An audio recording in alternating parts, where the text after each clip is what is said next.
In 1970, Radio Netherlands organised a contest for radio drama producers, aimed at attracting entries from the United States. The only conditions attached to the contest involved the duration of the play and the number of actors in the cast.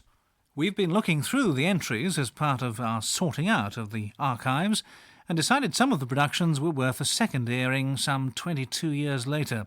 Tonight we present the third prize in the contest, called The Damned Thing. It's written by Martin Halpern and won third prize in the contest. We're not told exactly what the damn thing really is, as it's delivered to a married couple. The man and the woman unwrap the parcel at once and try to put it together as best they can. They get a little uneasy when they find that an essential part is missing. They decide to put the contraption together without the missing part, luckily without realising the consequences. The Damned Thing.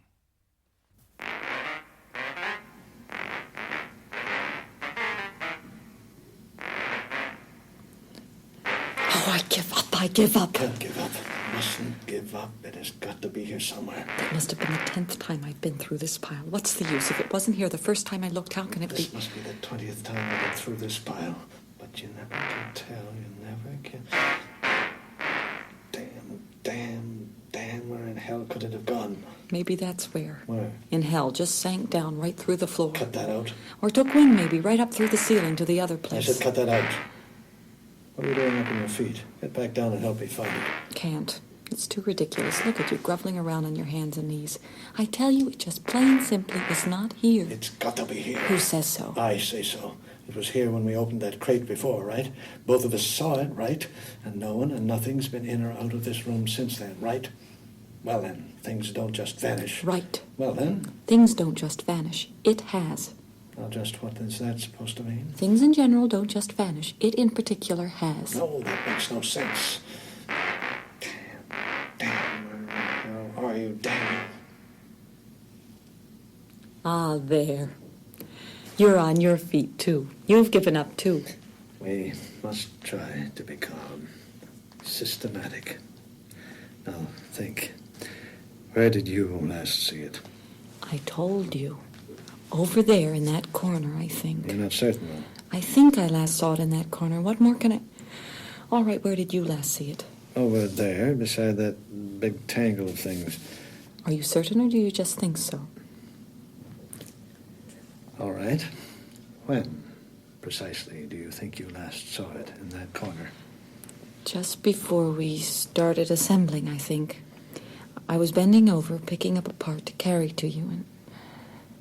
All right, when precisely do you think you last saw it over there? Well, I was up here, as I remember, setting a part into place, and I spotted it out of the corner of my eye over there. And you last saw it after I did. I think I last saw it after you think you last saw it. Then you're the one who lost it, so stop trying to blame me. What? Who's trying to... What do you mean, lost it? Just because I may have seen it after you did, that doesn't mean I lost it. Who's blaming who? Well, I didn't lose it. Well, neither did I.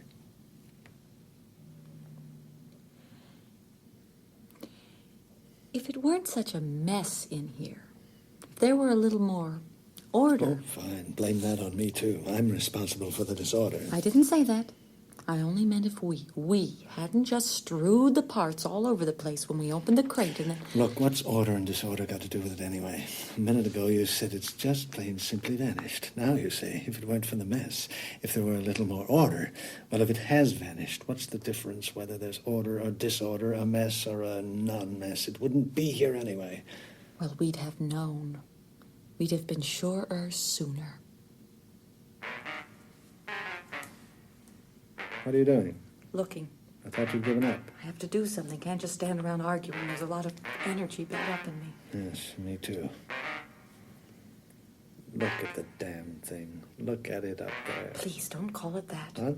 The damn thing. Oh, sorry. You're right. Certainly is impressive looking, isn't it? Even barely half put together. It certainly is. Imagine it all put together. Oh, go mad. How could we be so careless? You mean how could I be so careless? Why? Me again? No, not you. I didn't mean you by I. I meant I by I. That's what you meant by we, isn't it? How could I have been so careless? I didn't say that. But you meant it. Admit it. Well? Well, Well? Look, we've got to get control of ourselves. You see the problem, don't you? Fatigue. We're both of us so worn out crawling around here on our hands and knees, we probably couldn't see it anymore if it were right before our noses, right? Probably. Then what do you say we just give it a rest for a while, put it out of our minds, then take a fresh start when we... But what if he should? Shh, put him out of your mind too for a while. Here, come sit beside me. All right. There, that's it. Knees up, chin down. Now relax. Think of nothing. Make your mind a blank.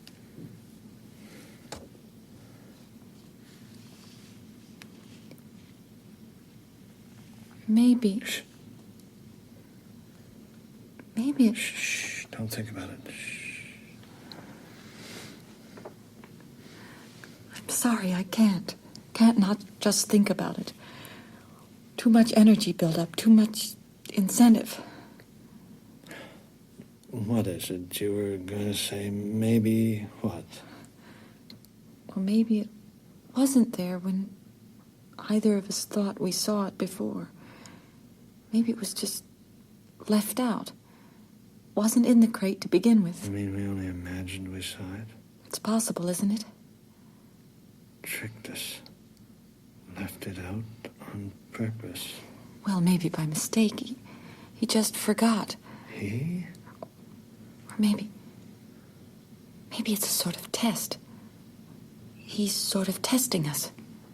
Oh, I can't stand this. No, of course it was here. I saw the number on it. 333C, as plain as... Where the hell have you gone to, 333C? Where in hell have you gone to, damn you?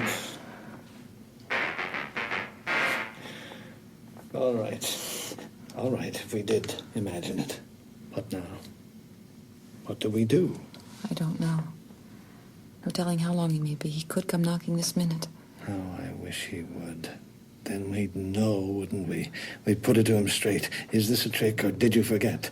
Or are you, for some idiotic reason, testing us, damn you? Shh, quiet. Sorry. Or it could be hours, who knows how many, before he... So what do we do? Till then, what do we do with all this energy? We could just amuse ourselves. Play word games. Tell riddles. Or we could... I'm afraid not. Not me, in this situation. Neither, I think, could you. Oh, I could. But it's true, I wouldn't enjoy it much. No.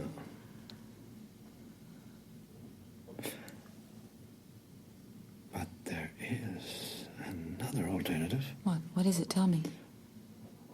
Yes, it might... Look, I'll show you. What? Yeah, well, it's obviously quite a small part, 333C. You can tell with the spacing here, right? Right, so? Well, we could just slightly disobey the instructions. How? What do you mean? Well, they said parts to be assembled in the prescribed order. Yes, of course, by the numbers. How else could they? But with only with only a slight adjustment right here, it would be possible to keep going without it. Keep going, but... Build around it. Look, just a small widening of this angle here, and ever so slight. See if you can find 333D and E down there, will you? And then 334. I saw all three of them a minute ago. I'm sure I did. Yes, here it is. 333E, and here's D. In just a minute, I know I saw it. Yes, here's 334. Good, bring them up. Now, let me D. Just this tiny adjustment. D can go across here, then E. E can be connected here, go across here. See? Yes, I see, but... And then 334 will fit in this way, and we can go right on normally from there. But what about... 330cc, it can still be fitted in, don't you see? As long as we keep this little space open here, we can always insert it if it turns up. Yes, I see. What do you say? Shall we give it a try? I'd rather slightly disobey and do something than obey and do nothing. So would I. It'll keep us occupied anyway till he gets here. It'll have us on our feet again, working together. Yes, I say yes. Let's go. Let's go, then. There. That does it for D. And that for E. It does work, doesn't it? Of course it does. Now for 334. Here it is. Thank Thank you. You're welcome. There, that was easy. Now, Don't tell me. 335, A, B, and righto, and then 336. here's A and here's B. 336. Coming up. And 7. 337 coming up. 8A. 8A on the way. B. And C. And C. How very clever you are. Time for 339A.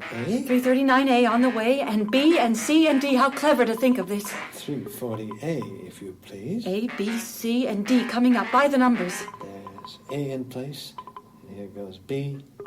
There. How's it looking? Wonderful. Grander and grander. And that does it for C. And D. And 341 coming up. Easy now, that's a heavy one. Light as a feather. Got it? Got it. Now then. This into this, and this into... Uh-oh. What is it? I nearly did it. Did what? What are you? Look, What's wrong? I don't see. 341. See how it fits now? It seems to fit fine. What's...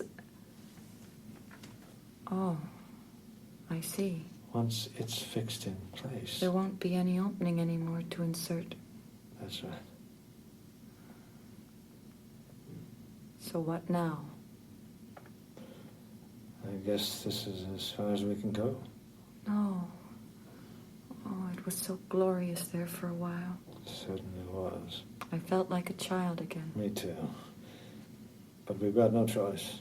Then there's nothing to do but Afraid so. back down on our hands and knees. The mess is a bit thinner now. It might be easier to find it. If it's there. If it's there. Well, come on. Yes. All right. Oh, I can't. I can't go back to this, not after. I know it's hard, but we've got to. We can't do nothing, can we? I don't want to stop. I want to continue. Continue? Yes, up there on our feet, putting it together. Do you know what you're saying? Yes.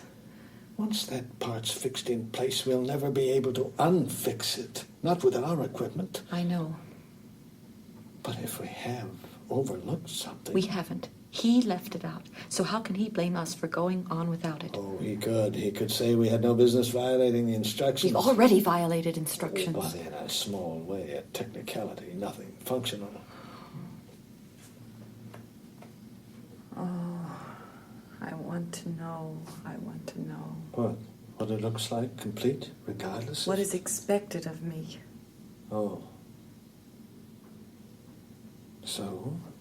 So? Well, we don't know, do we? I mean, whether it's here or not, or if not, why not? We don't know a damn thing. No. So the only question is, in the light of that, how do we act, right? In the lack of the light of that. Yes. All right, I agree. To what? I say let's continue. But, That's what you wanted, wasn't it? It's what you want, isn't it? yes.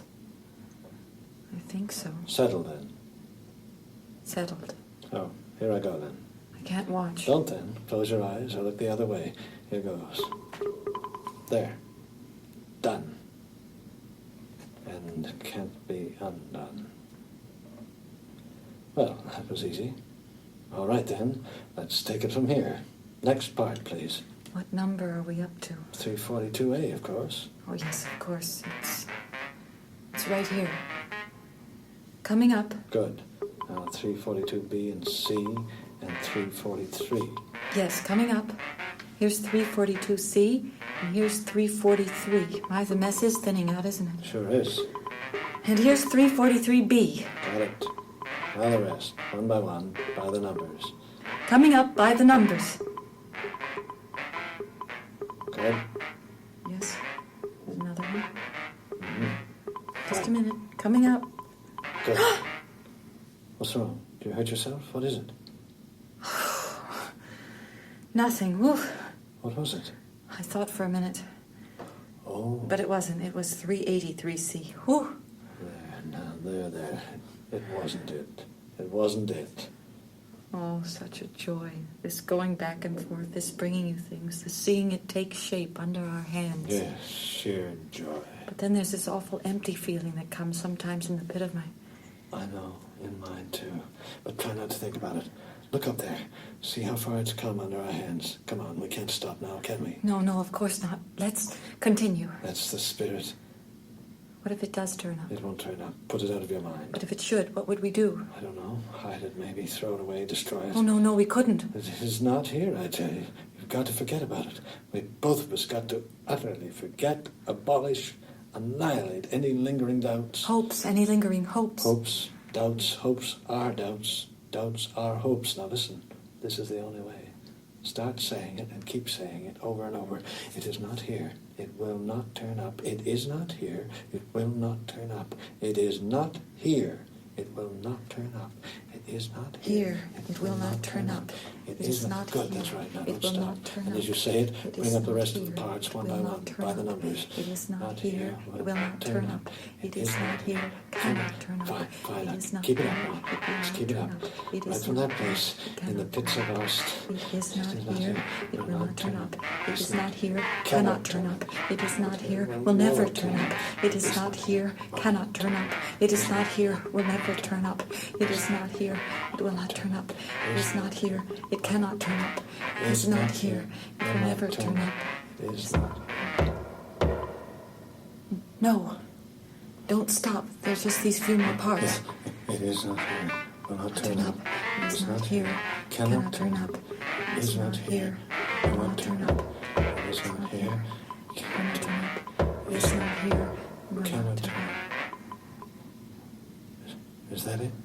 Was that the last? There's nothing left down there? Nothing. Nothing. Then this is it. Finished. Complete. Yes. And is it ever? Oh, is it ever? Come Come in. in.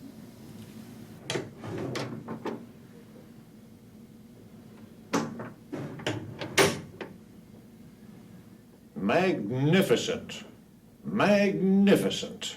You're pleased? I am well pleased. What harmony, what grace. Sublimer than I had imagined. I am well pleased. Thank you. Thank you.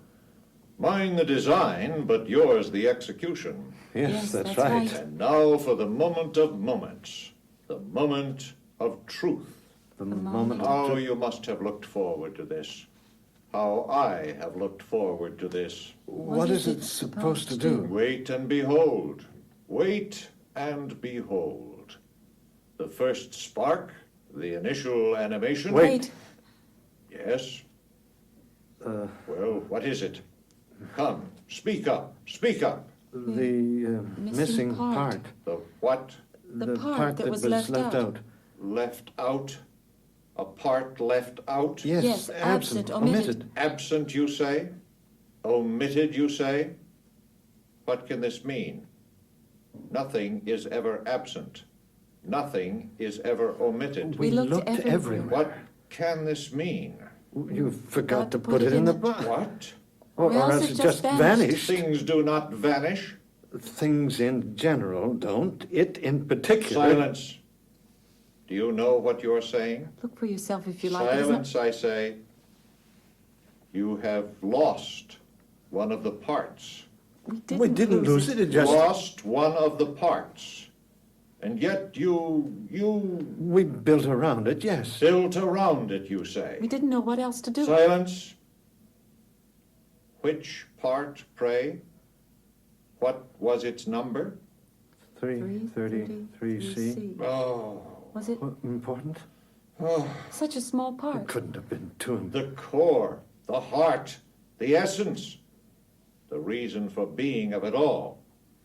Lost it. And yet you dared, yet you presumed. We thought you'd. Understand. Understand, you say. Have you no conception? Have you no conception whatever? But can't you? Replace it? Irrevocable. Irrevocable. For us, but for you. For you, for me, for it, for all. Well, Well, then, what What now? now? What now? You soon shall see. You soon shall see. What are you going to do? What What are you doing? You're not going to Let's put the damn thing in operation. Set the damn thing in motion, yes. But it... Silence.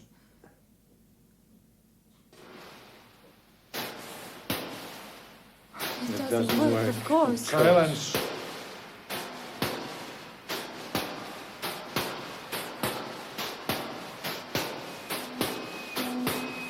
Listen.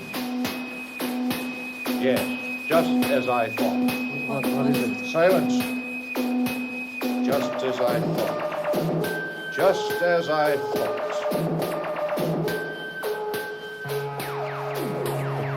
Seems to be sort of singing. Why, it's lovely. Yes, to your ears, lovely. Oh, listen to it. Listen to it sing. Yes, sing and only sing. It was designed to serve, educate, guide, uplift, strengthen resolve, inspire integrity, militate against the terror of death. And now all it can do is sing. Listen. It makes me want to move about, sway with it, dance. Yes, let's together. Us together.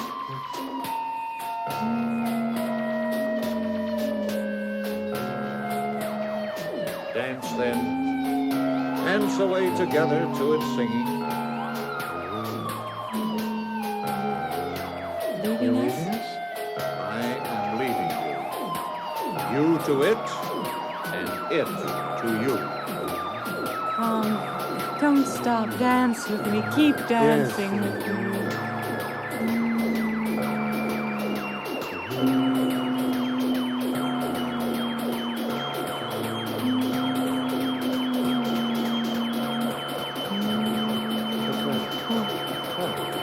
Back.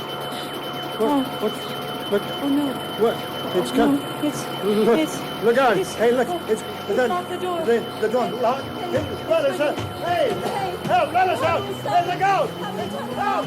Let us out of here! Help!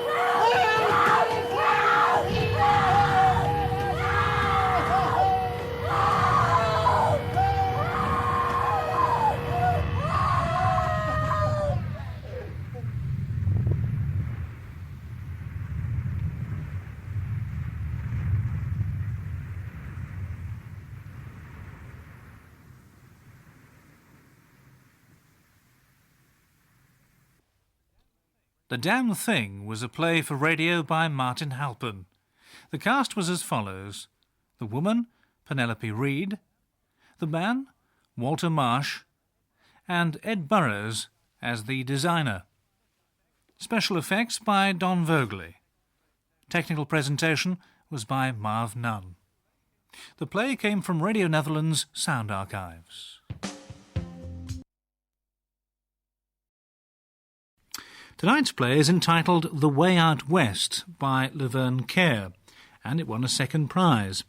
It's the story of a dark-skinned man who intrudes into a conservative society, and about the tensions which arise as a result. What the townspeople resent most of all is the intruder's flashy way of dressing, for which punishment is meted out. The Way Out West.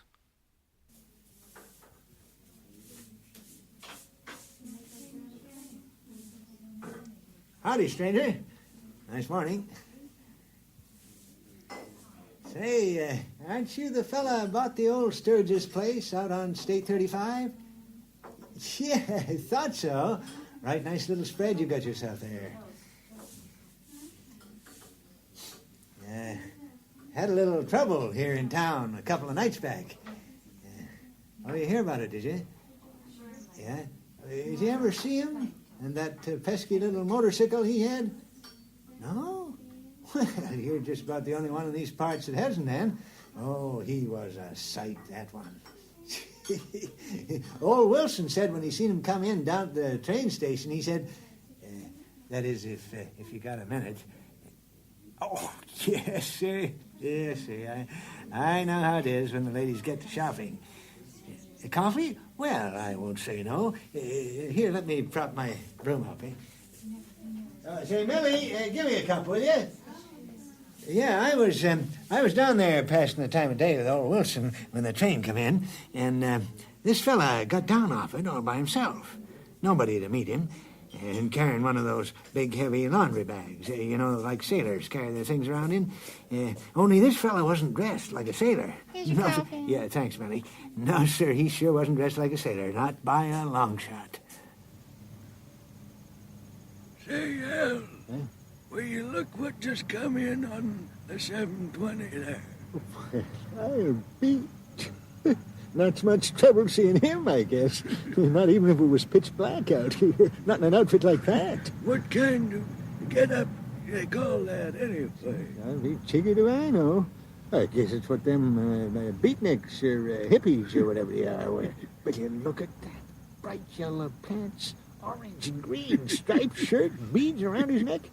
Can you imagine a grown man going out in public in a get-up like that? Well, here, tell. They like bright colors. I guess. Take a look at that necktie. Must be a yard wide. And as many flowers on it as the desert after good rain.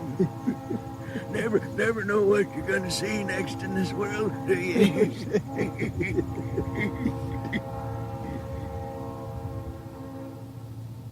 Something about the way this fella looked at you. No, not mean. I couldn't honestly say that. More just very cool, Like he didn't know his clothes was funny looking.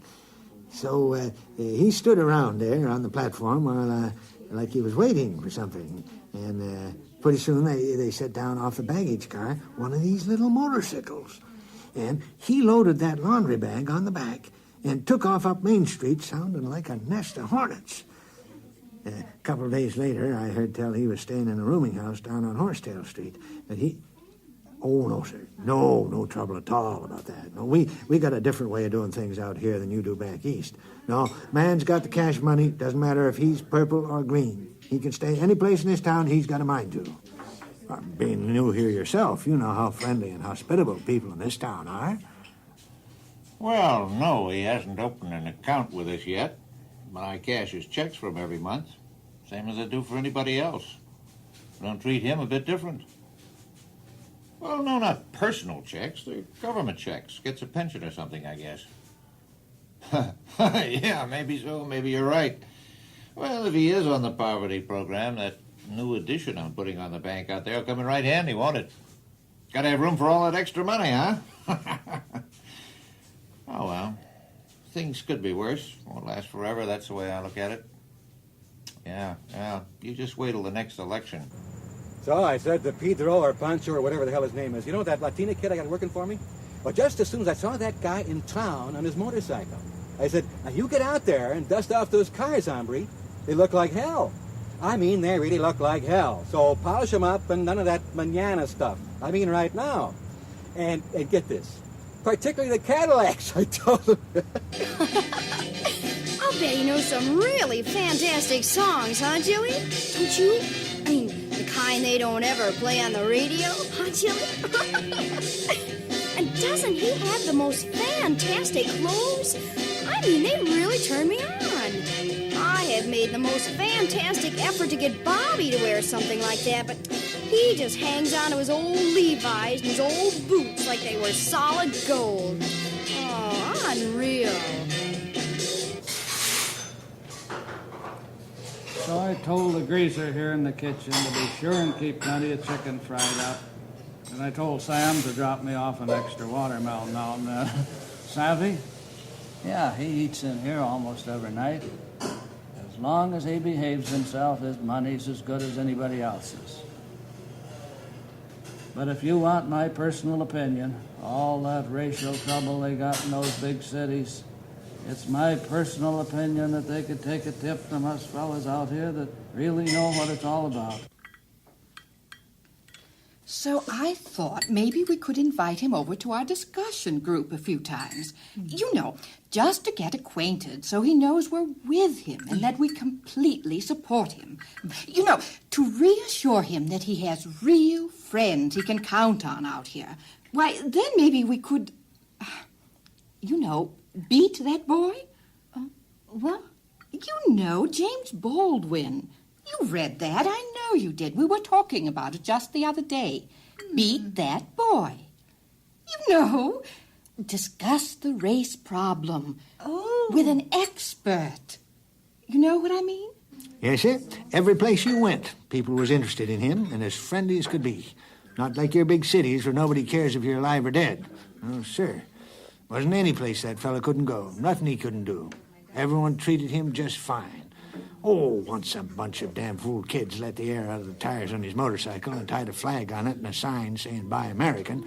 One of those little foreign machines he had, you know, not much bigger than a toy anyhow. But, hell, you know how kids are. They didn't mean anything by it. And nothing to do with this discrimination business. And no harm done. Just pump up the tires again, good as new. But he wasn't the easiest fella to get to know. Kind of standoffish he was, right from the start. Only thing about him that bothered most people was those clothes he wore. One outlandish outfit after another. Never seen anything like it. Now, me, I'm old-fashioned and set in my ways, and I can hear you saying, now, what's an old bird like Al Fridler? No, yeah, that's all right, though. I do think there's some things a person learns he can't get out of books. Not to knock education, but it wasn't just us old-timers. No, sir. Even the top men in town, men like Mr. Skidmore, owns that big department store I showed you down the street and some other places around town. And Mr. Gage, he's a big man in real estate around here. Probably did business with him.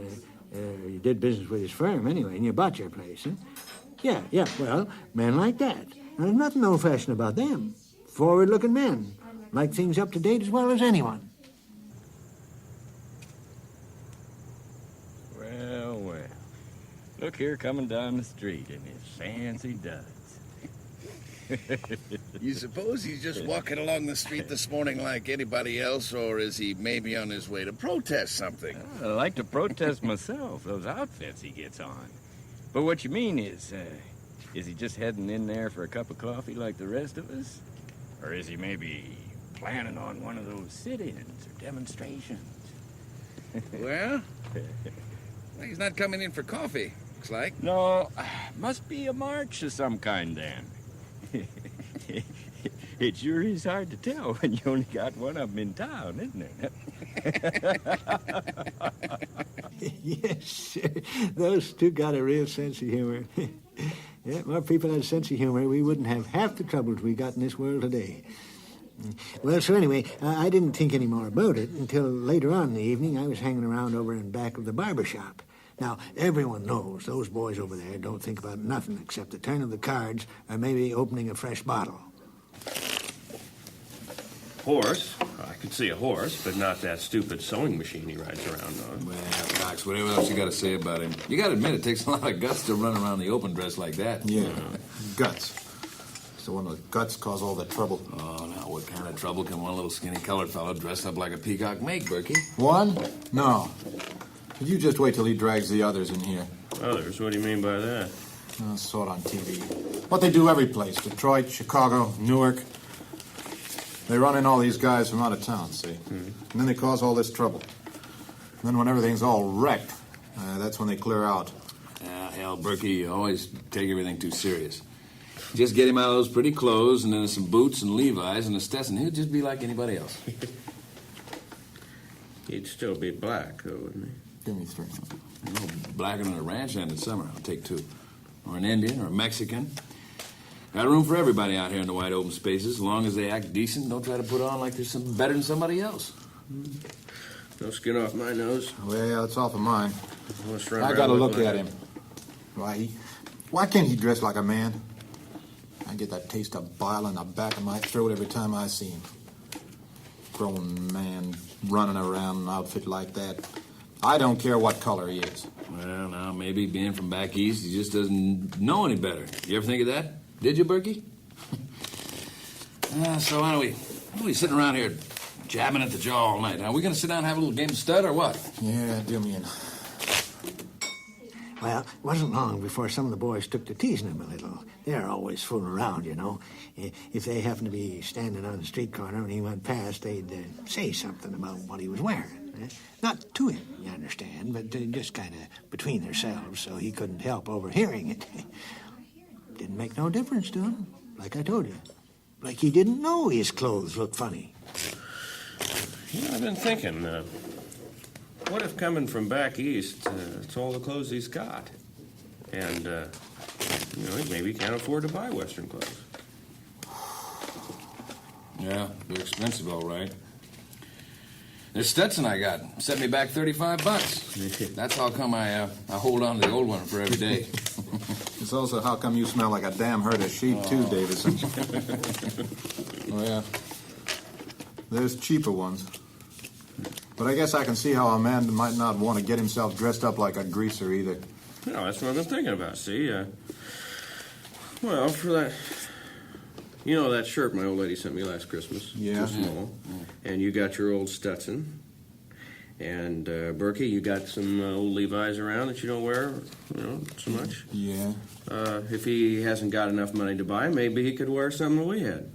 And if he'd rather have new, why, this would show him what he ought to get, see? Be like a hint. Leave it up to him to see what he does.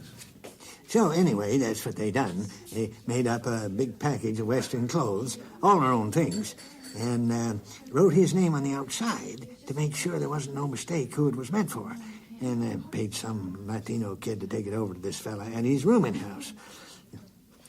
Might as well have saved themselves the trouble. The next day, this fellow was wearing I don't know what you call it, but it was made out of a kind of shiny goods with flowers all over it and fitted up high around the neck, about like what you'd see some of those foreigners wearing on TV. Well, he was a sight. And the next day, that very next day, here comes this package back in the U.S. mail, marked in big red letters, delivery refused. Sent it back just like it was junk and not good enough for him. Here we've been worrying he was too dumb to know better or too poor to buy better, and him looking down his nose at us all the time. I'd like to shove that package right down his throat. Well, he wasn't the friendliest fellow in the world, I'll grant you that. He never speaks and he never looks you right in the eye, you know what I mean? The way he looks, it's worse than walking around naked as far as I'm concerned. If he was walking around naked, that'd be my business, wouldn't it?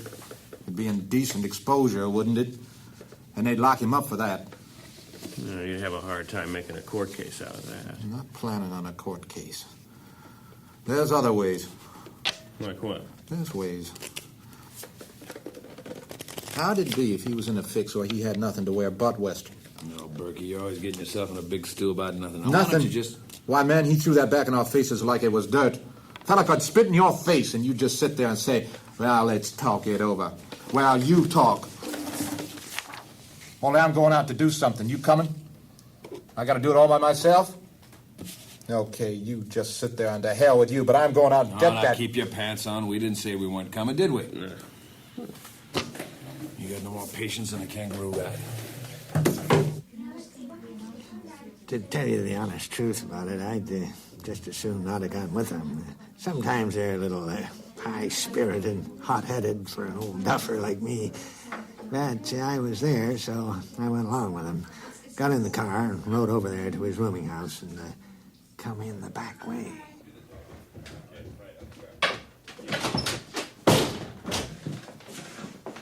Evening, boy. Now, we don't plan to hurt you none. Just going to do something about those clothes of yours. Now, you going to come, or we're going to have to take you.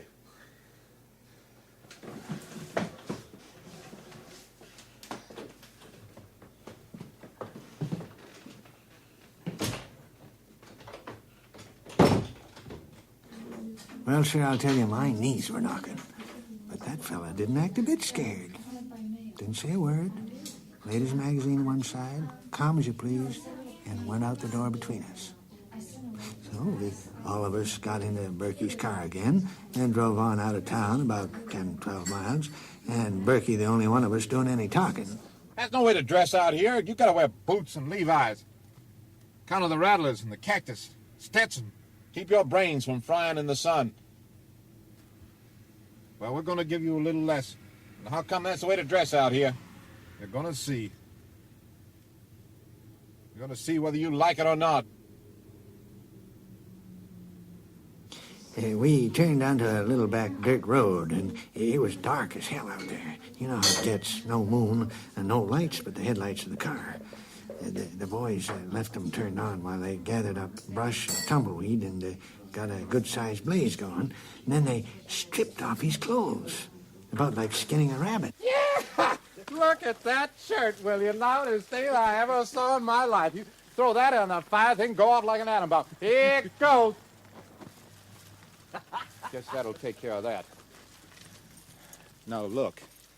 You see this package? You've seen it before, and you know what's in it. Levi's Stetson boots. You put them on, you wear them a couple hours, you find out they don't hurt at all. Much better than those girl clothes you've been wearing, especially if you run into a prickly pear. Now, I'm going to leave it right here where you can find it. You understand? Go on. Well, I guess he'll think twice about what he puts on his back now, huh? Well, I can't help feeling kind of sorry for him out there in the dark all by himself. I understand they spook kind of easy. Didn't look spooked to me. He can take care of himself. Yeah? How's he gonna find his way back to town in the dark and on foot? He doesn't know his way around these parts like you and I do, Berkey. We shouldn't... Hell, stop worrying. You're worse than some old woman. He's only half a mile from the highway. Plenty of cars passing there. You can see the lights. Head over there, get himself a ride in plenty of time. Well, sir, nobody's seen hide nor hair of him all next morning. As far as we know, he could have lit out in the opposite direction and just kept going. It wasn't until almost lunchtime I heard anything. The story I got was that folks driving on the highway along about daybreak seen him limping back toward town on foot. They recognized him like anybody around here would and stopped and offered to give him a ride. But he just shook his head and kept on walking. The last they seen of him, he was still walking toward town. I stopped by the barber shop later on that evening to see if the rest of the boys had heard. Just like I said, he's bull-headed. If he wants to walk instead of ride, you let him. But I never will forget that old shirt of his going up. Thought sure as hell it would explode when I threw it in the fire. Oh, stop carrying on like it was a big joke. You were mad as hell. It wasn't any joke. Damn right I was. Snotty and bull-headed. Fella like that, you gotta hit him over the head to get his attention. Besides, did you get a look at what he was reading when we came in? Playboy magazine, that's what. Oh, we got a whole stack of them right out in front of the barber shop. Why that bother you? I suppose it doesn't matter to you that he was looking at those pictures. No. Any broad's dumb enough to strip her clothes off and pose for something like that deserves anybody looking at her. Just a picture. Yeah? Yeah. He looks at those pictures. And who is it he's going to be going out with in this town? White women, that's who. Well, they was all touchy as hell, arguing back and forth. Up too late the night before, I guess. So when I seen the chance, I slipped out the back and took a little walk down to the train station. Hung around there talking to old Wilson until the 12:05 come in. It was his opinion that the boys done the right thing. Now listen, it's nothing to do with him personal or his color. Oh, yeah. A person treats me decent, I treat him decent. Sure. I don't care if he's black or green. But the way I look at it is this. One old calf moseying along isn't any trouble at all. But you got a whole mess of them together, and who knows what they're liable to do. Yeah, well, we never had any trouble like that around here, though. I mean, he's the only one we got. Well, that's right. But why is it you suppose everybody else tries to keep him out? When you get to be our age, you got to look after yourself, because nobody else is going to do it for you. Oh. And why is it you suppose it's always the working men don't want anything to do with them wherever they go, huh? Why is it always these college boys and professors trying to squeeze them in every place that people don't want them? You suppose they're going to take over the college boys' jobs, huh? Well, why, they don't know any more about that than you or I do. Well, what they know about is lifting and carrying and running our jobs and sweeping. So whose jobs you suppose they're going to take, huh? Well, now, I'd never even thought of that before. I always figured the main reason I had my job was because nobody else wanted it. I made up my mind to keep my eye on that fella if he showed up again. What if he went to the boss and offered to work for less than I was getting? I hung around at the station until old Wilson closed up shop and we had a cup of coffee at the diner. Then he went his way and I went mine back uptown along Main Street. It was pretty late and the streets were all deserted and quiet, and I was coming along by the feed store when I heard this little buzzing sound off in the distance. Then I seen that motorcycle, all loaded up with the laundry bag on the back, just like the first time I seen it. It turned on a main, and I stepped into the doorway of the hardware store and watched him. Seen him pull up alongside the new addition to the bank. He leaned over and picked something up, still sitting on his motorcycle with the motor running. A brick it was. Picked it up and threw it right through that brand new plate glass window with the X's still not washed off. He picked up some more bricks and stuffed them into his little saddlebag he had hanging over the wheel and started his machine down Main Street, kind of slow but picking up speed, leaning over the side and heaving those bricks right through all those store windows. I ran down to the phone booth by the post office, called the sheriff. By the time he got his britches on, got down there, that fellow was clean out of sight and long gone. So, that's what he done. Smashed those windows and rode out of town. Just don't make any sense to me, none at all. Now, I could see him maybe having a grudge against Berkey and Cox and them because they pulled a trick on him. It was no more than right if he was to pull one on them. But it wasn't them he did it against. It was Mr. Fraser down at the bank, and Mr. Gage, and Mr. Skidmore, and those other businessmen. It was their stores he smashed, and they never did him no harm. Never even passed the time of day with him, far as I know. Just no sense to it at all. No, they didn't go after him more trouble than it was worth. State line's only 25, 30 miles away. Figure that's where he's headed. Good riddance, that's the way we'll feel about it. Let him go back to where he come from. Bust up their buildings, take their jobs. No, that's not the way we do things out here. But he better not ever show his face in this town again, I'll tell you. Or there'll be a real old-fashioned Western welcome waiting for him. What they used to call a necktie party. Well, stranger, thanks for the coffee and the company. Better be getting back to my sweeping now, I guess. Nice talking to you. Stop in again next time you come into town, eh? Look at that. Look at that there. You suppose that's one of them miniskirts coming in the door? Beg your pardon. Didn't mean no harm by it. A fellow my age. Never dreamt it was kin of yours. Howdy, ma'am. Nice morning.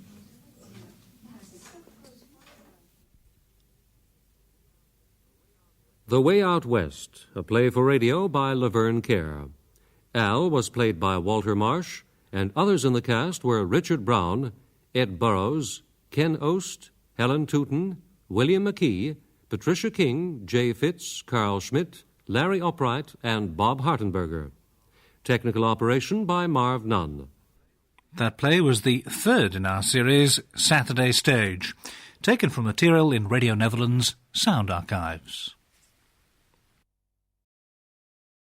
This is Radio Netherlands, the Dutch international service. Now, as I promised at the start of this broadcast, tonight in our series for February and March, we're dipping into the archives to let you hear some prize-winning radio drama. In 1970, Radio Netherlands organised a contest for radio drama producers, which was aimed at attracting entries from the United States. The only conditions attached to the contest involved the duration of the play and the number of actors in the cast. Of the 80 entries, the play So Many Surprises by Georgia Deal was selected as one of the finalists. The scene is an old people's home. 3 women are waiting for the end to come.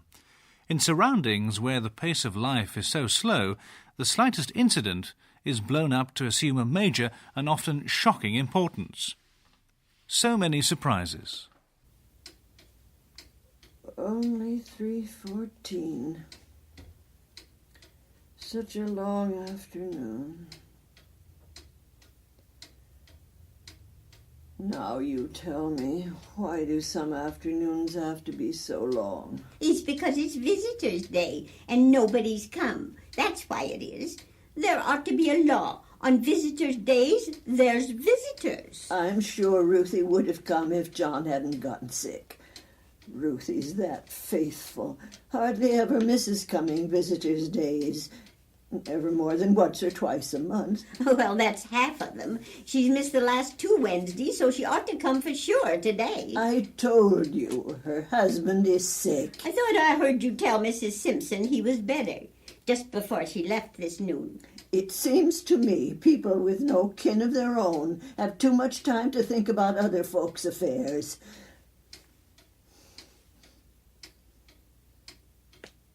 I wonder when Mrs. Guthrie's coming out. Seems like she's been sleeping a long time. Oh, she's not sleeping. She's sulking. What's she got to sulk about? She's got some new pot holders to work on. Maybe that's what she's doing in her room. Doesn't want to come out here and disturb us with our company. What company? She knows it's Wednesday just as well as you and I do. There, I knew it. There's Ruthie's car now. I know the sound of that car anytime. Ruthie's here and we'll go for a ride. Just Ruthie and me. I just wish I'd gone ahead and had my hair done, even if I did have a cold last week. I just wish I had.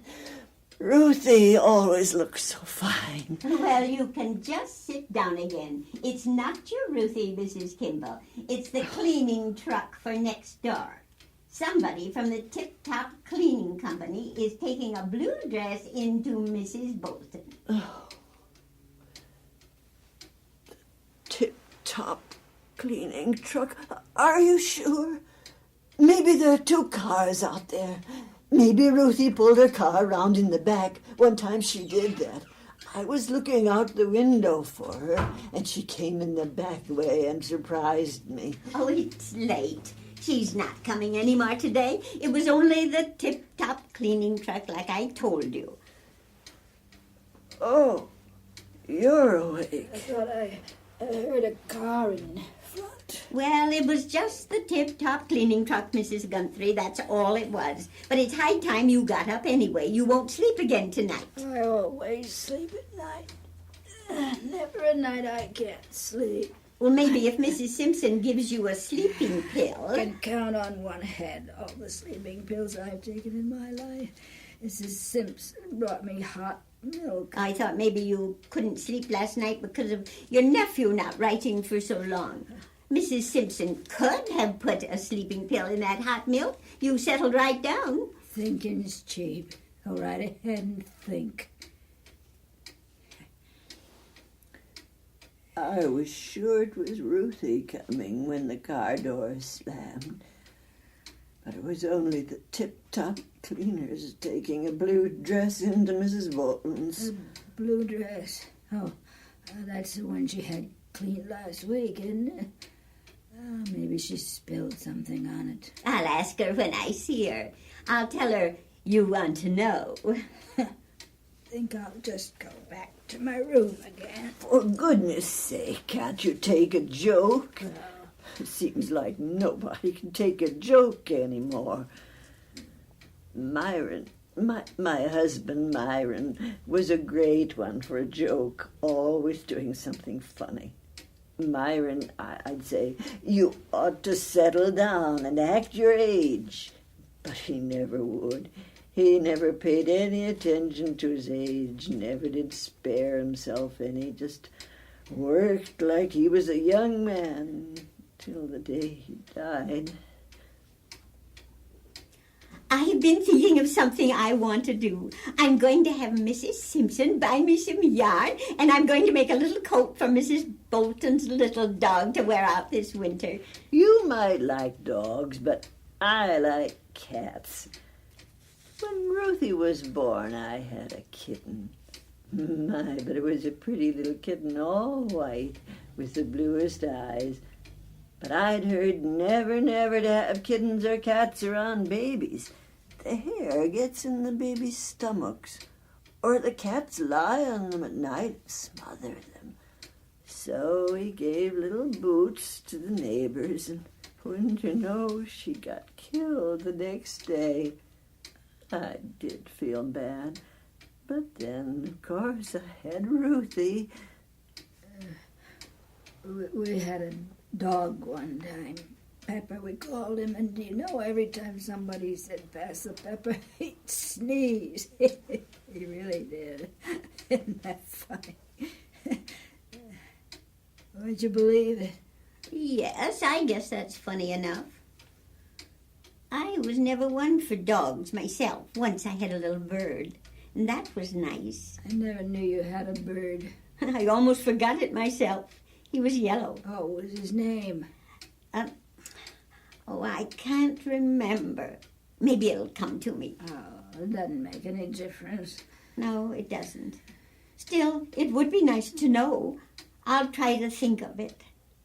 I'm going to make the sweater for Mrs. Bolton's little dog out of red, and that would be pretty, wouldn't it, with its black hair? Won't that little doggie be proud and dance? Was that a car door? Go look, will you, Miss Martin? Oh, go look yourself. Your legs will never get any stronger if you give in to them this way. Well, you're a lot closer to the window. If you always want to take the chair closest, I'd think you wouldn't mind being a little accommodating. But if that's the way you feel, I'll look myself. Oh, I can look. It's only I get tired every time a car door bangs a block away. Sit still. I'll get there. Oh, my. It's a cold, windy day out. It's terrible. I hope Ruthie doesn't come. It's a bad day to be out on such a long drive. I wouldn't think you have to worry. She's not coming. I think the mailman's coming down the street. Let me look. Oh, yes, he's coming. Mr. Samuel Porter is back on the job. I can tell by his walk. After only 2 weeks. Nobody shows proper respect anymore. Oh, still and all, Mrs. Porter was sick a long time. It would have been a trial for any man. Trial or not, there's such a thing as how things look. How's he walking? Walking?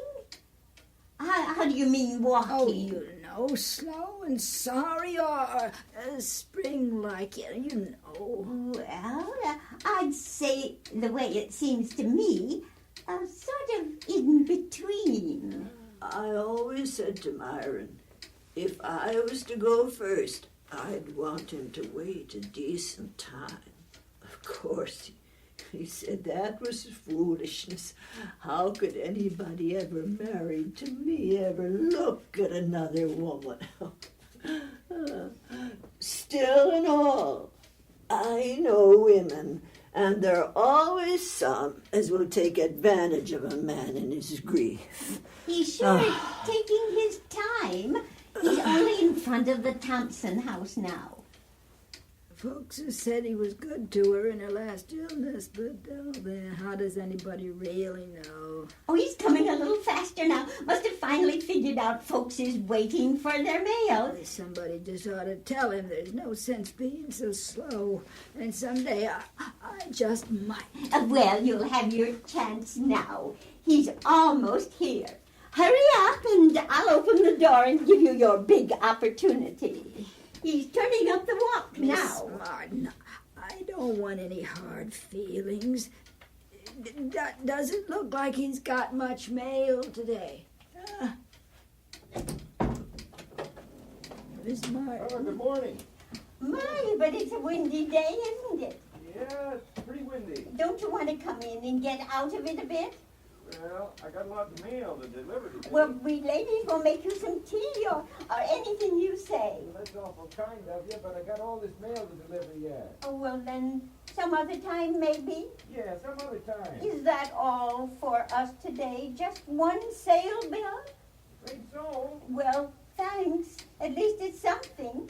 Sure, you can't come in because it's Visitor's Day. And we ought to have one visitor anyway. Close the door. Oh, all that cold air, good land to live in. I expect I'll have a letter from Ruthie. Oh, didn't you hear me say there's just one sale bill? Lamson's Furniture. Oh. Just one sales bill. Maybe he didn't leave all our mail because you were talking to him. Hurry before he's gone. Ask him to look again. Tell him to look for a blue envelope. Ruthie has blue envelopes. Well, you said she wouldn't write because you knew she'd be coming. Well, lots of times people make mistakes. Ask him to look just once more. Please. Oh, Mr. Porter! Mr. Porter! Oh, there she goes. Way outside. She'll be sick tomorrow, all right, you just say. One time, one of Ruthie's little friends gave a birthday party. Everybody in the class got an invitation, except my Ruthie. Ruthie felt that bad, but she wouldn't let on. The day of the party, she didn't want to go to school. Said she was sick. But I knew all right what it was. Well, do you know what happened? No. The afternoon of the party, the girl's mother came with the invitation. She found it with the party decorations, and it hadn't been mailed, so... Martin oughtn't to hang on to Mr. Porter so long. No wonder he's so late getting around if he lets people like Miss Martin detain him.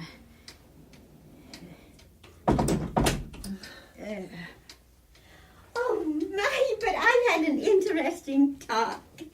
Turns out we both have relatives by the same name in Sunup County. But where's my letter? Miss Martin, you'd better just sit down. Get away from that window. There's cold air leaking, and I can feel it from here. Oh, my! Why, what in the What world? is it? Are you seeing ghosts or something? Every time I get settled, you have to gasp about something. Oh, but you ought to just come and see. It's Mrs. Simpson and Mr. Porter. They're standing out there right in that terrible wind, having a conversation.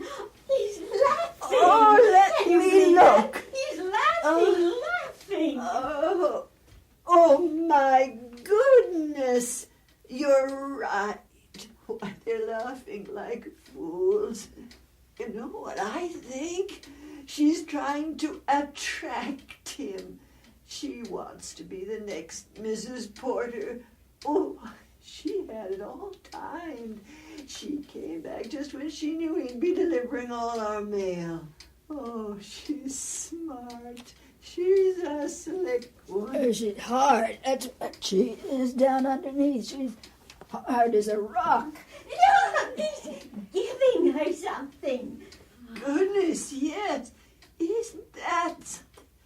I'll bet it's a proposal of marriage. A love letter. Hurry, get back to your place as she's coming in.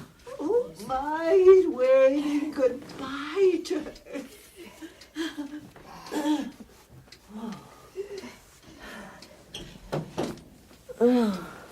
Well, good afternoon, ladies.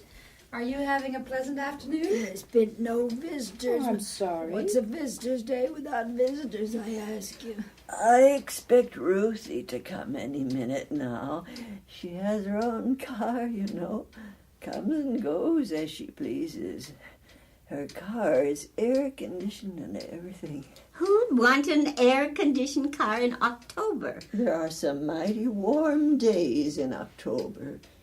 If it's in your car, when you want it, you got it. Isn't that so? That's so. Does anyone know? Has the mailman come yet? Oh, I'll be glad when Mr. Porter is back on the job. I expect he's still home brooding over his wife.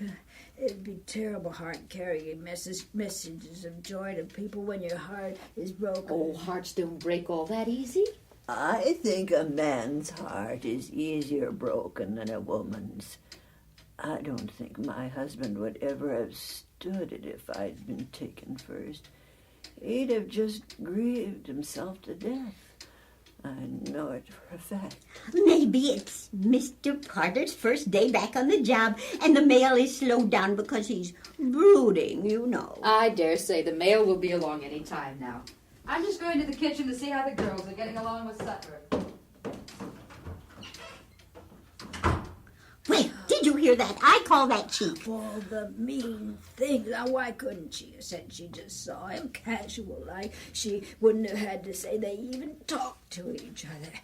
It just proves there's something going on between them. Oh, my. Do you suppose he'll come live in the nursing home with her here? Oh, well, it wouldn't surprise me one bit. It just goes to show...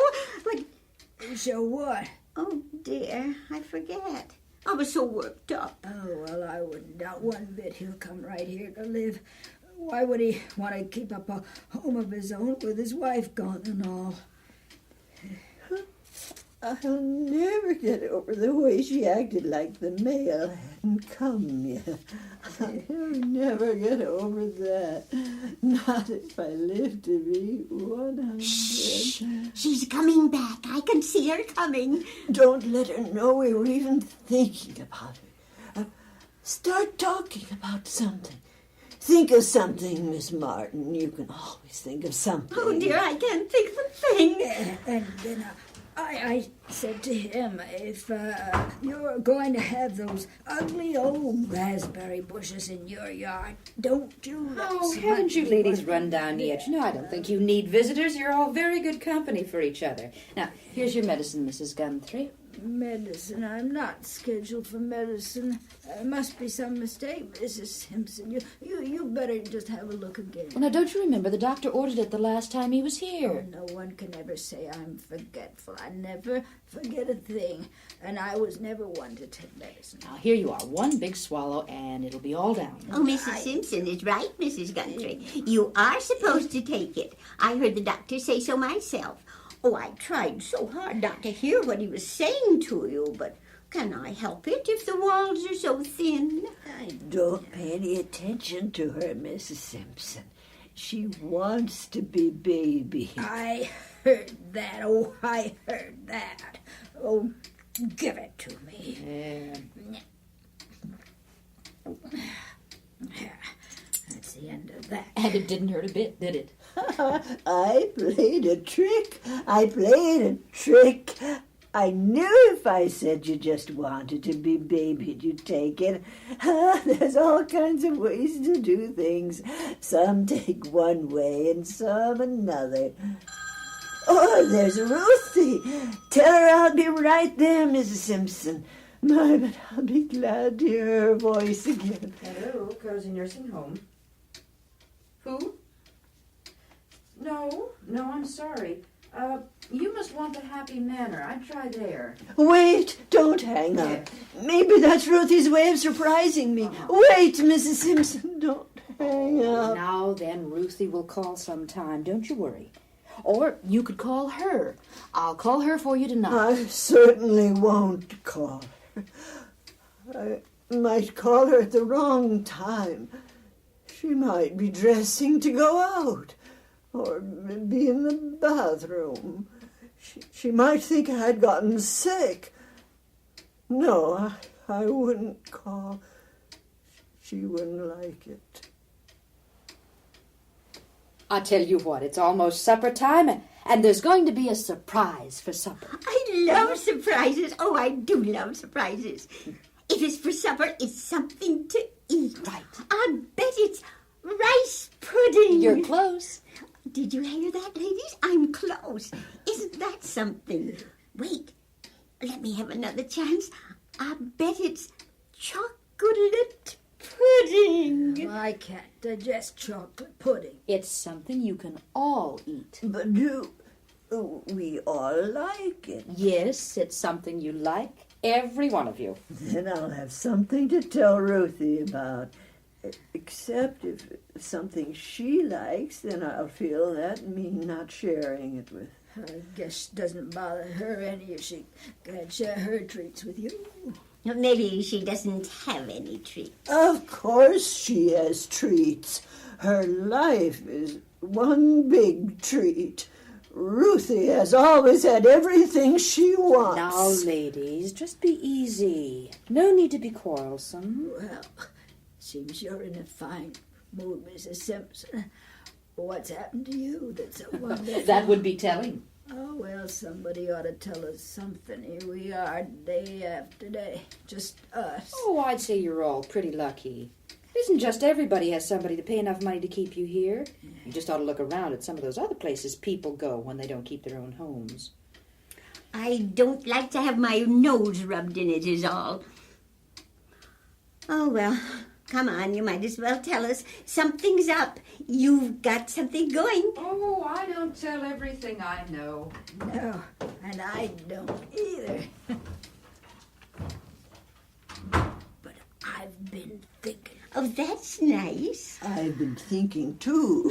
My, there's a lot of thinking going on. I've been thinking that Wednesday's almost over. How many Wednesdays has it been since anybody came to see us? September 19 was a Wednesday, and Ruthie came. And today is October 20th, so there now.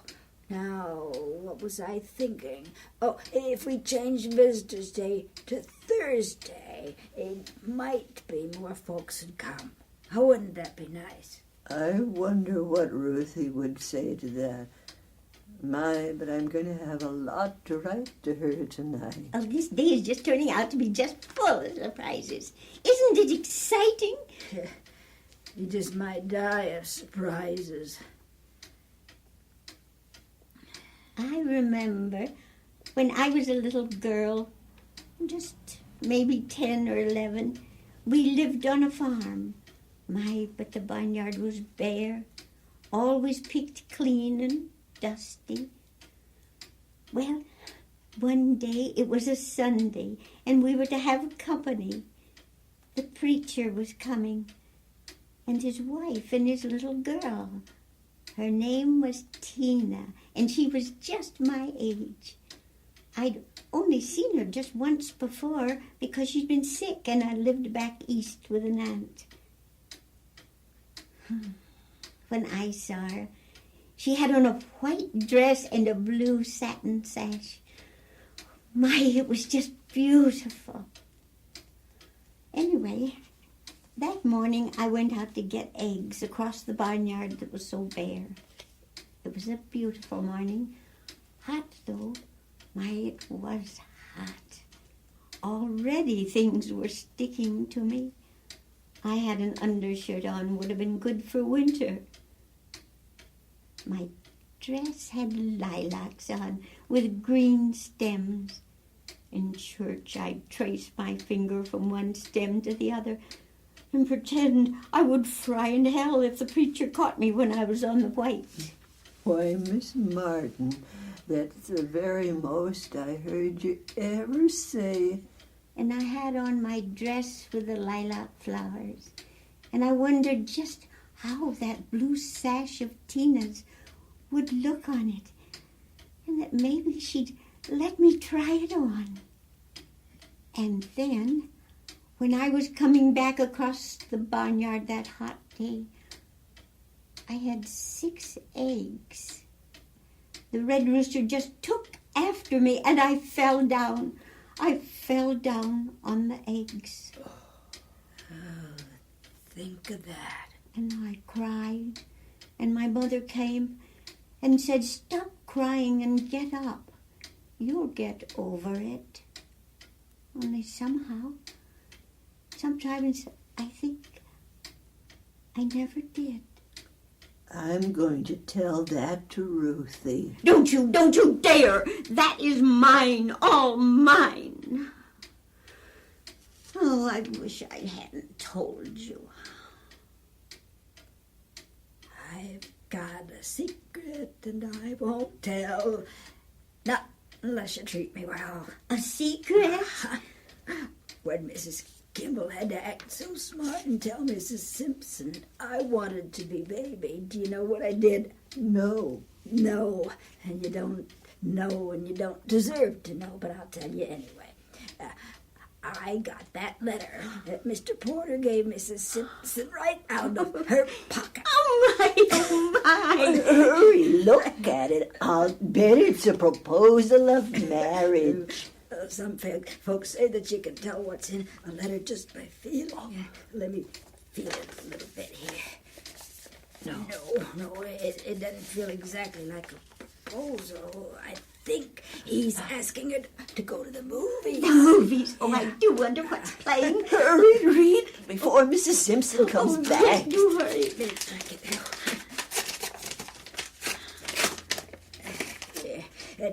Dear Madam, this is to inform you that your recent order of merchandise is out of stock. Please reorder in 30 days.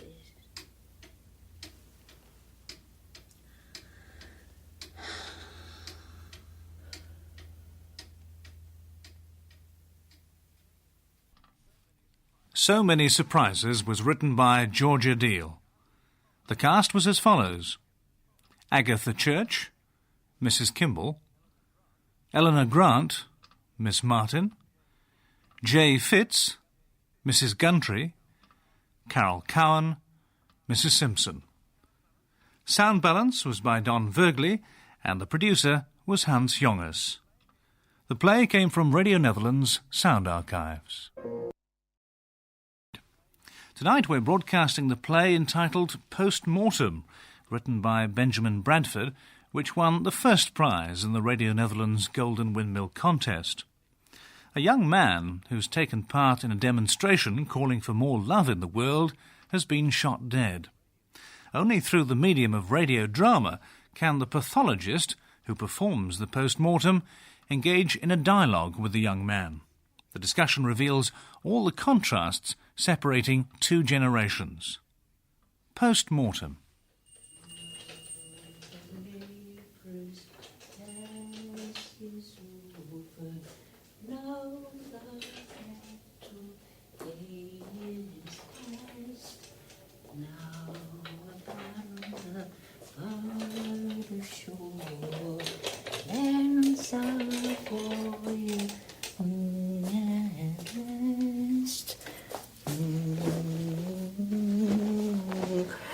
Come on over, bully. There. Now the legs. Nice and straight. That's right. Father in thy gracious keeping, lead me now. I don't like that bell much, Johnny. It's cheerful, Doctor, cheerful. No place to be cheerful in the morgue. 7 o'clock Saturday night, dinner party at the Williamsons. My wife furious because I have to do this post. That's not cheerful, Johnny. Oh, want me to take it down? No, it doesn't matter. What's on the table? Gunshot, young one. Oh, too bad. Turn on the recorder. Save a minute if you let it warm up. Yes, sir. I want to get through this fast. Yes, sir. Recorder's on. Thanks. You got all the instruments? Yes. Testing. 7 o'clock Saturday evening. A nice day off today. No problem. Until now. Alicia's boiling mad at the Williamsons. Don't transcribe that. Problem. Until now. Alicia's boiling mad at the Williamsons. Don't transcribe. Oh, that's fine, Johnny. He's just a baby trying to grow a beard. Oh, shouldn't take long. These lean young ones. Where's the measuring tape? There, on the table. Yeah, thanks. Case number 1024. Excuse me, do you need me? If you have everything ready to go, no. Got a date? Oh, no, sir. Hey, you stay here all the time, Johnny. Yes, sir. You ought to get some fresh air. People don't like to look at me. This is where I belong. Wouldn't be at home somewhere else. Case 1024. Holler if you need me. Yeah, okay, Johnny.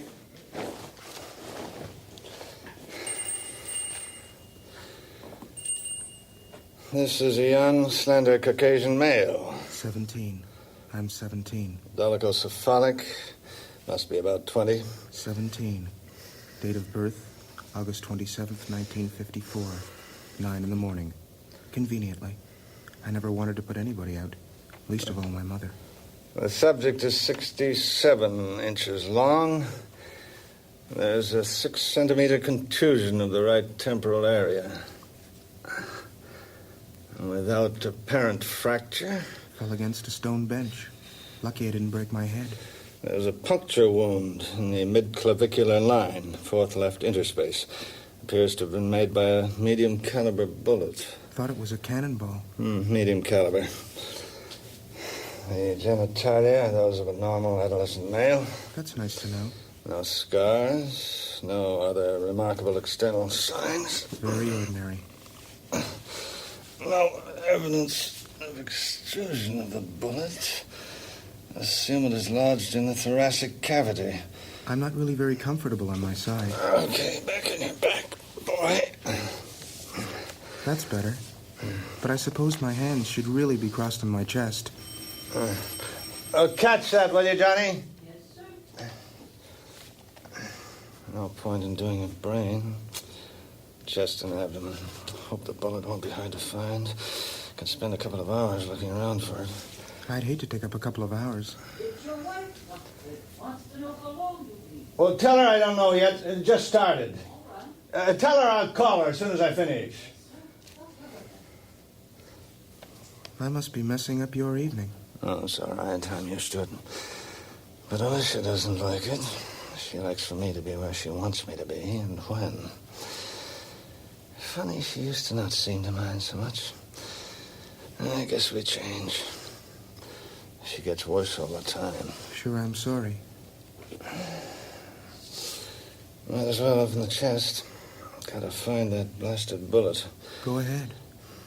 This won't hurt, will it? No, it won't hurt, son. Come to think of it, I really don't know. No, of course it won't hurt. Funny, isn't it? I felt good this morning when I woke up. Ate my breakfast and took a world history exam. I really knocked it, too. But I didn't miss more than 3. Multiple choice. I'll never know for sure. Beautiful day today. Didn't even mind wearing a coat. Wish somebody'd do away with coats in the summer. Bet you never wore a coat in summer, eh? Bet you wore what you wanted to. Not always. We can't do all the things we like. That's the price of civilization. Wearing coats when it's hot as blazes. Going to parties 3 or 4 times a week. Listening to a lot of inane talk. A lot of words. Smiling at people you don't give a snap of the fingers for. Your cartilage is soft. This is going to be easy. You're very, very tender. Like cutting through soft pine matchsticks. You don't know how tender I am. You don't know it, but I've never even been with a girl. Sorry I missed that. I could have, I guess. Once or twice. But it didn't quite happen. Oh, what happened? You get scared? No. Both times it just didn't work. First time she changed her mind. In midstream. Second time was in my car. Boy, it was going good. And just then a couple of little kids jumped in the hood of my car. Boy. Well, that's too bad. Scared me half to death, I can tell you that. I can imagine. Drove out of there fast. Laid more rubber on the road than was left on the tires. The left ventricle is punctured. Death can be presumed to have been instantaneous. No, it wasn't. Nearly so. Seemed like hours, and even then I didn't believe it. Lateral exit into the left lung. Had a date with Judy tonight. Might have made it. Lateral exit into the left lung. She really likes me, I think. Must be here somewhere in the posterior chest wall. I want to make it with her. More than I ever wanted anything. I'm glad I saved me for someone I really love. I guess I've been in love with Judy at least 3 weeks. It's not going to be easy. I have to take the heart and lungs out. Go ahead. He could be my son. Yeah. Could be Robert, lying here in the morgue. This one will never get to see his brand new world ahead. That makes me kind of sad. It's going to be a good world. No boundaries, political or personal. No phonies or fakes. That's the way it's going to be. Old world hasn't been so bad. I think we've done pretty well with it. At least we've tried. Not hard enough. Not so many hungry people now. Not nearly as many as there were, say, 20 years ago. Still hunger. No real freedom. Freedom to speak, say what you want to say. Lots of places you can't do that. You can go pretty much where you want, when you want. Until you get to a boundary. A little line drawn with a pencil across a map. Takes time. You forget we had a war to win and a peace to make. You young bucks want to rush it too fast. I wonder if you really wanted to change. Sure we do. In the right way. Evolution. Build on what you have. Too much rotten underneath. You don't understand that. No, son. What are you doing about it? What are you? How many cars do you have? 2. What kind? Alicia drives the Cadillac. I have a Thunderbird. Big cars, smoking up the air. Robert has a car. A little one. If you want to know the truth, I can't get in and out of those little ones. Robert, your son? Yeah, only son I have. Only child. I didn't have any brothers or sisters. I wish I'd been a little nicer to my mother. She's a pretty good old girl. I wish we'd had a house full. Alicia had one. No more babies for her. My mother was busy most of the time, taking care of Dad. She took care of me, too. I'm not blaming her, you understand. I don't think this is her fault. I'm inclined to blame Alicia, but I'm not where I want to be. More than that, when I'm where I don't want to be. Yes, I like peace more than anything.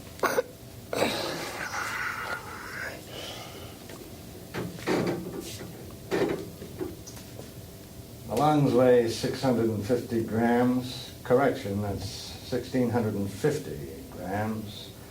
Still pink for the most part. Mottled gray and black, particularly on the bases.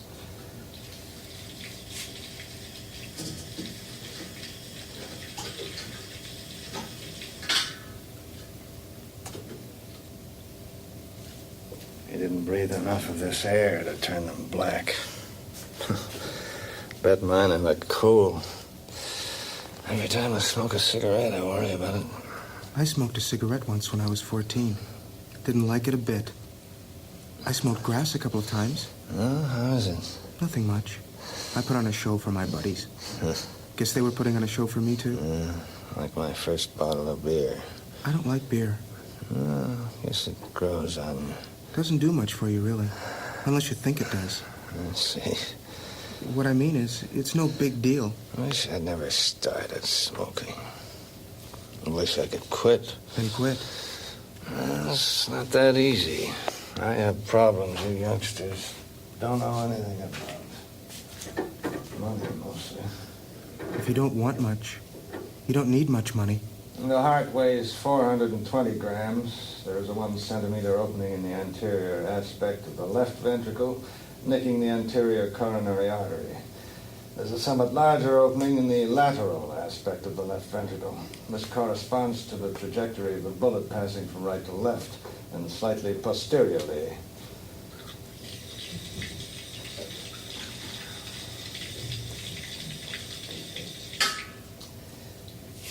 Money's a funny thing.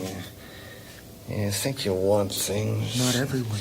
Everyone, given enough time. You have to earn money to get things you want. And the things you want to give your children, your wife. So you work for it. The more you have, the more you need, the more you want.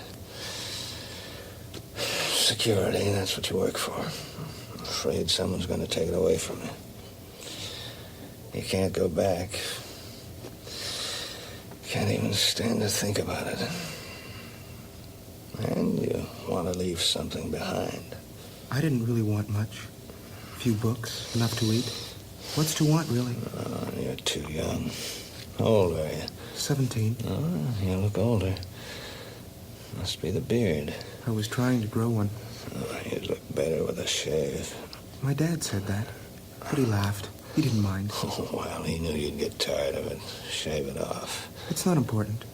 Things aren't important, you know. Maybe I thought that when I was your age. I don't remember. I know I wanted to do something useful with my hands. That's what I wanted. I think I wanted... Yes, I did. I wanted to be a medical missionary. Isn't that strange? Can't imagine me being a missionary. You have to accept things the way they are. That's what's wrong.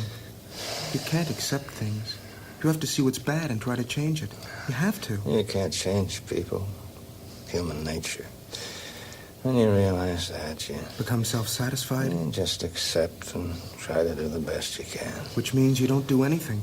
I wouldn't say I wasn't doing anything. Well, what are you doing? I'm a doctor, a pathologist.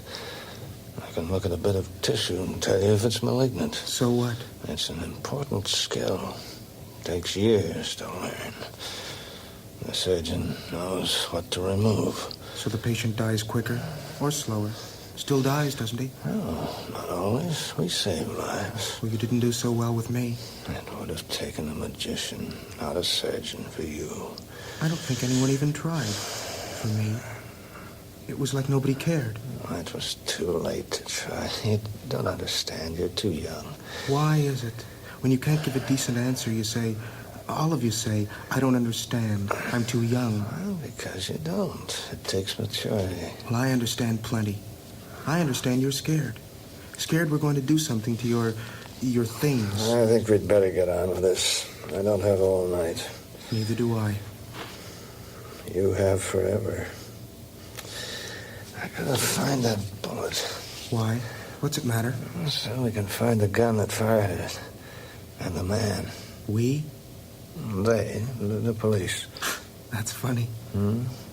It struck me as funny. I could help you find the bullet. I know where it is. Well, tell me. We'll both be through faster. Here. I think it's in this rib. Huh? By golly, you're right. Wait a minute. Yeah. There's the little devil. A little gray blob. Doesn't look as if it could... Kill you? Yeah. I want to keep that evidence. Do you think anybody cares, except my mother and Judy? My dad, I guess. I'm sure everybody cares. Bull. What do you think I'm doing here, missing the Williamsons' party? What do you think? I think you didn't want to go anyway. That's my job. Doesn't matter. I was thinking about the funeral. Wonder when it'll be. Don't know. A day or two. Guess I'll get some flowers. Tell you what, if you don't, I'll send some.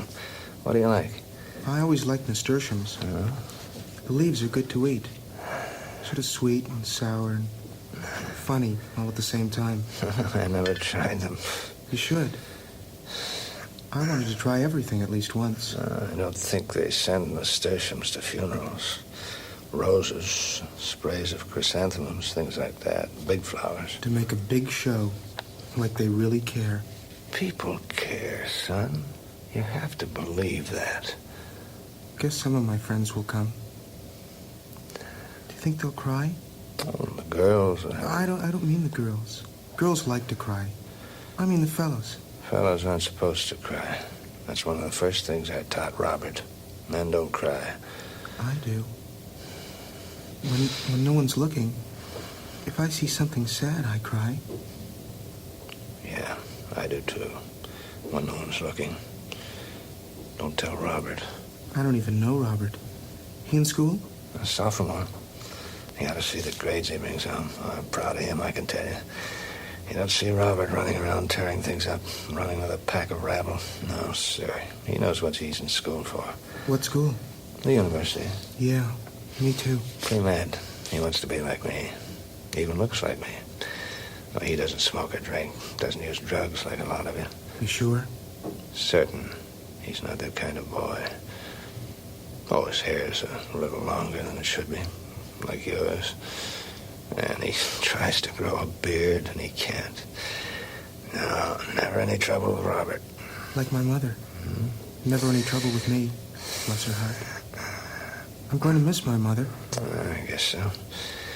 You want to get through with me, don't you? Well, there's not much else I can do. Yeah, that party. Well, I should be there. Important people. I'm running for coroner in November. Why? I don't know. Just something I wanted to do. Why? I don't know. Just something I wanted to do. Why? Well, coroner's important. Make a few extra dollars. Robertson College takes a few more dollars, you know. Wife wants you to? Yeah, she wants me to be something. Says I'm stuck. Have to move up a little.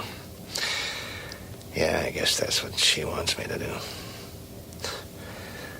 Women are funny things. They want something to be proud of. The coroner's an important man in the county. I'd hate you to miss being important. On my account. Oh, I'm not going to miss anything on your account. I wouldn't want anybody to. I wonder if my dad is proud of me, like you are of Robert. Your getting killed isn't going to make him proud. I mean the things I did. He didn't know about the grass and stuff. I guess he was proud. Not that I was hiding anything from him. I just didn't see any sense in telling him something that'd bother him. That makes sense to you? Yeah? I mean, I have to lead my own life. I have to. But I don't want to hurt them. I don't want to hurt anybody. No, I know. You have to be able to talk to somebody. Like Judy. But you can't tell anybody everything. Mm-hmm. It could have hit her, you know. What? The bullet. Oh. She was right next to me. She could have been the one here, easy as anything. A lot we don't know. Could have hit anybody. There was a bunch of us. Gosh. I wonder how I'd feel if Judy was here. And I was out there. I don't know how you'd feel. I guess I don't either. I wouldn't want her to be here. But you know something? I don't want to be here myself. Why me, do you suppose? Don't know why anybody, anything. We better finish it. Oh, sure. Much more to do? Just the abdomen. I'm not going to do a brain. Don't do a brain. Let me keep it. You get this bruise on your head before you were hit? Yes. Just a moment or two. I don't think you fractured your skull. You know, I didn't think they'd shoot us. I really didn't think they'd shoot. They're people, too. I heard the bullets hit a tree right next to me, real bullets. I pulled Judy down as quick as I could and hit my head on a bench. Boy, it hurt for a moment. Then I was shot, and my head didn't hurt anymore. It's almost like they were aiming right at me. I guess I'll never understand why. An accident, I imagine. No, it wasn't an accident. They were shooting at me, straight and sure. I wasn't going to hurt them. I've never hurt anyone that I know of. I wish I could say that. When I think about it, I could cry. Me. But like you said, men don't cry. And it wouldn't do any good anyway. No, it wouldn't do any good. I guess what I was doing didn't do any good. I'd hate to be here for nothing. And say, why don't you put some pictures on the wall? Make it cheerful. It doesn't have to look like this. No one stays here long enough to worry about it. Johnny out there, I suppose. And this is probably the way he likes it. Your green apron is the brightest thing in here. Except me there in the sink. What do you do with me? You don't want to know. Yes, I do. What do you do? Throw it away. Face it, you don't need them anymore. That's true, I guess. But I hate to be thrown away. Like I never was anything. Don't think about it. Not going to be much left of me. Everything that people see. I didn't want it that way. I didn't want anything phony or missing in me. It's a shame.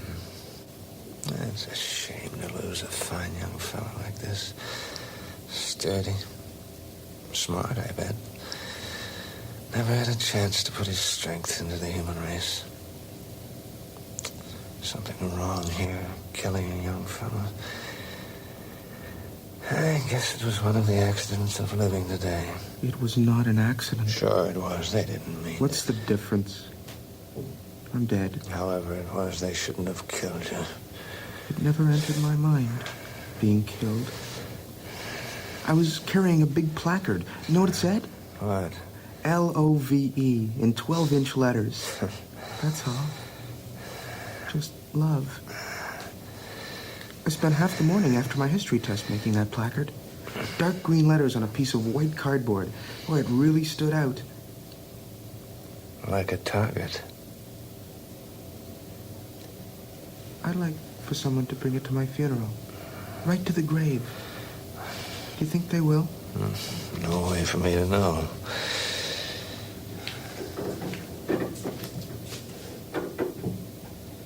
The liver weighs 1,500 grams. Don't think I've ever weighed a liver that came out even. Nothing in the bowel. My lunch. Tuna fish sandwich on white bread. My mother fixed it.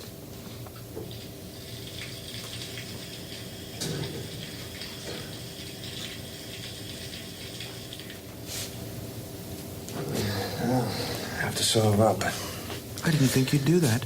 I think I'd just leave you gaping open. I didn't think that far. That may be part of your trouble, little friend. Not thinking far enough. But you didn't have time, did you? I just didn't think they'd... You were at the wrong place at the right time. I'm getting tired. What time is it? Don't know. Close to 8, I guess. Where are you, Judy? Are you home safe, Robert? Can I lock you in the house to keep you safe?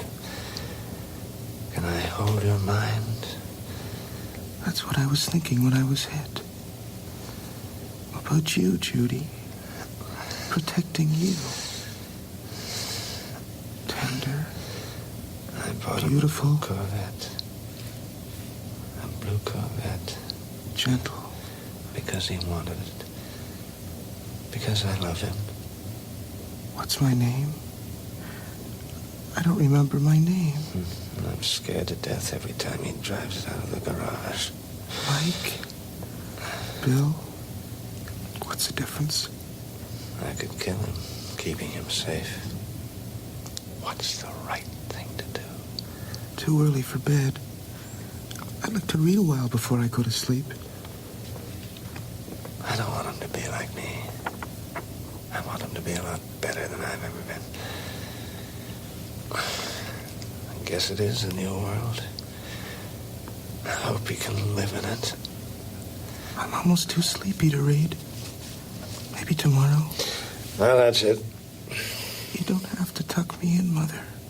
But if you want to. It's time to stop doing what I don't like to do. Time to do what I know is right. And you can kiss me, too. And even Dad, if he makes it quick. And no one's watching, okay? I love you, Mom. Not too late to change. That's something. No reason for me to wear a coat all summer just because the rest of them do. The cause of death is 32 caliber bullets fired. Why me? Why especially Guessing me? 30 yards.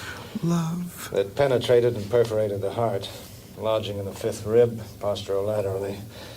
Bullet recovered, not badly damaged. Forgive me.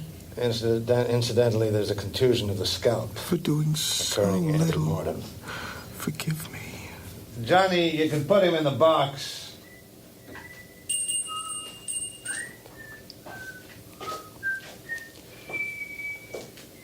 Handle him carefully. He's very tender.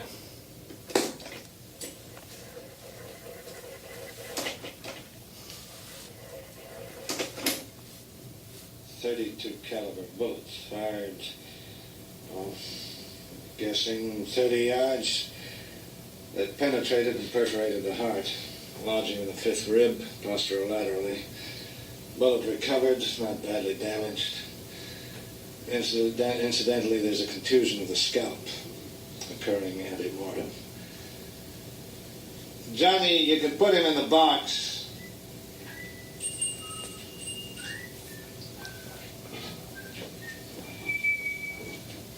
Handle him carefully. He's very tender. Post-Mortem, a play for radio, was written by Benjamin Bradford.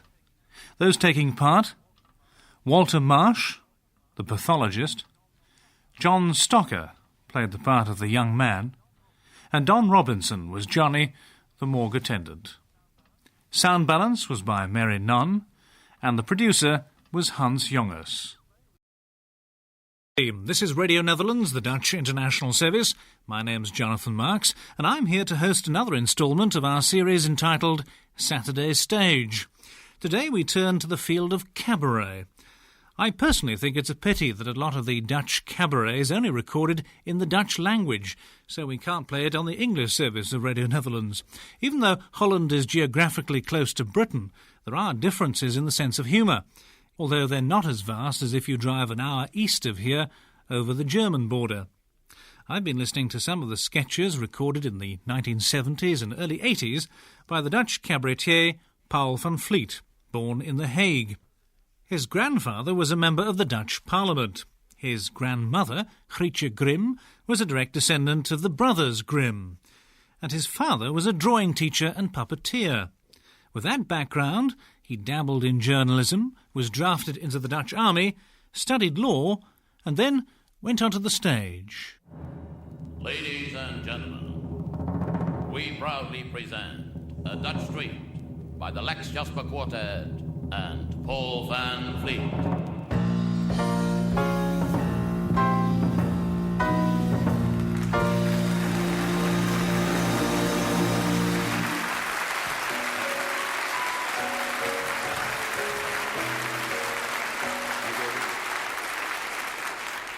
There are places that are sunny, there are places that are quaint, there are places that are funny, and a lot of them that ain't. But there's one place in your folder, only one that gets you here. It's the land of Dyke and Polder, of great virtues and good cheer. Come to Holland, come to Holland. It's as flat and as even as Twiggy in her teens. Come to Holland, come to Holland.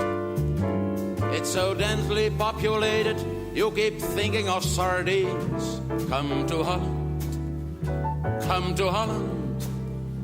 Where the people all speak English fluently. Hear the story of our seagoing tradition. We're so crowded that we have to go to sea. See our red and ruddy faces. See the dimple in our chin. See our cows with so much milk that the people turn to gin. Feel the muscles on our women, all from pedaling their bikes. And see our fingers that are swollen, all from plugging up our dikes. Come to Holland, come to Holland. There's culture in the air, in the faces, in the names. Come to Holland, come to Holland. Where a lot of people look as if they ought to be in frames. Come to Holland, come to Holland. Where you still see Rembrandt's mother take a nap. When you go round the corner in a streetcar, a Rubens woman may fall plump into your lap. In this country of canals, you are not safe without a boat. Be as clever as the Dutch, wear wooden shoes to stay afloat. And be sure to make your memories as vivid as you can. Buy a souvenir from Holland, made in Hong Kong or Japan. Come to Holland, come to Holland, where it's heaven for the British to feel a London smog again. Come to Holland, yeah, come to Holland, where the masochists assemble to suffer from the rain. Come to Holland, come to Holland, where where even the girl guides are gay. A fat land of milk and of honey, unless you forget to bring money, where the hearts of the people are as big as the country is small. Come to Holland, come to Holland, but it may take one whole day to see it all.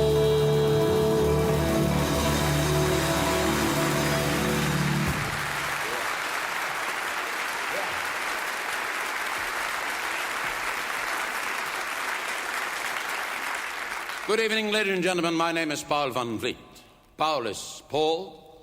Van is not like Van, but Van like the Germans count. 1, 2, 3.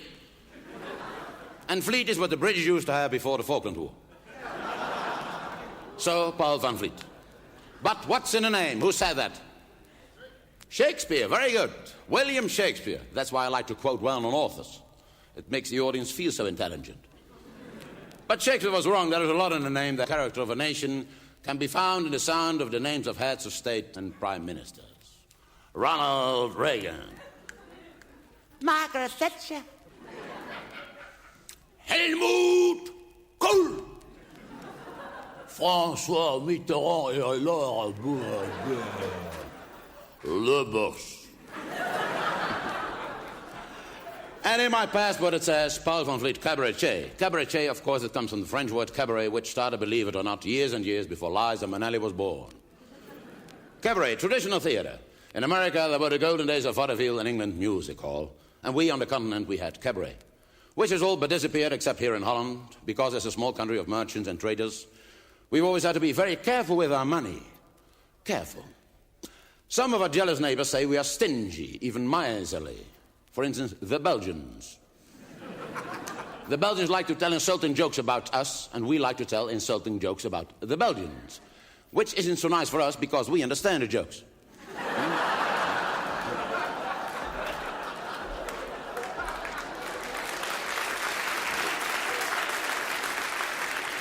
But we are not stingy. We are just very, very careful, which is why cabaret still thrives in Holland as a one-man show. So let's go Dutch. A Dutch street, the truth behind the dikes. And I intend to tell you tonight the truth, the whole truth, and nothing but the truth. I was born and bred in The Hague, the seat of the government. Amsterdam's the capital, The Hague is the seat of the government. There's a world between both cities, 40 miles. So you see, we do not govern our country from the capital, and Amsterdam would be a bad place for a government anyway, because it's full of revolutionaries who'd love to overthrow the government. But you know, basically, they are lazy revolutionaries. They'd love to overthrow the government, but they don't want to walk 40 miles to do so. And they're all followers of Karl Marx, so they know that the state will wither away by itself, and they don't want to interfere with the process. You've heard of Karl Marx, of course. Karl Marx, who wrote that wonderful book about Amsterdam, the capital. Tell him, yeah, yeah. Amsterdam is a city where it happens, and The Hague is a city where they try to stop it. You know, The Hague is an elderly lady. The Hague is too old to be gay, too old to be naughty, too old to be shady. The Hague is as wild as the YMCA. Filled to the brim with civil servants, too many for such a small country. Well, that's what we are, a small country, especially in the eyes of visitors from larger countries like Denmark, Belgium, and Luxembourg. Huh? Have you heard of the miniature town, Madurodam? Madurodam, the miniature town, we put it up because it makes the surrounding country look bigger. When the plans were drawn up for Madurodam, we knew that we had to have American know-how. So we found a New York firm, told them about a project of Madurodam. They sent over 2 engineers. They landed in Amsterdam, looked around and said, so, they started without us. Small country. A small country. And on top of that, we're overpopulated. Do you know why swimming is a national sport in Holland?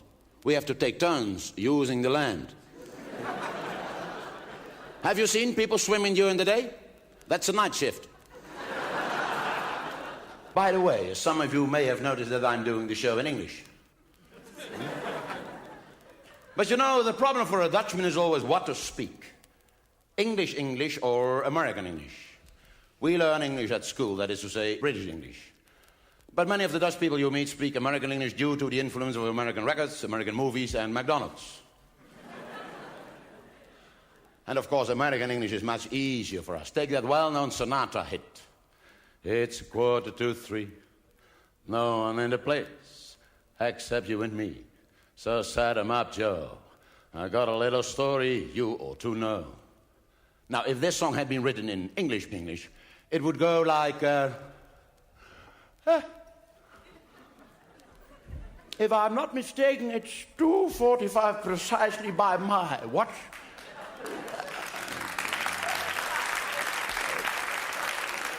The establishment is quite deserted, no one but you and I remain, so if it's not too much of an inconvenience, would you be so kind as to replenish my glass, Joseph?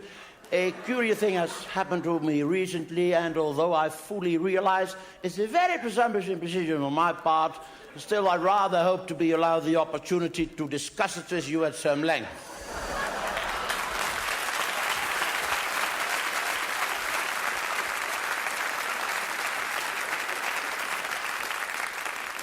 You know, the very first English I ever learned was this highly dramatic poem.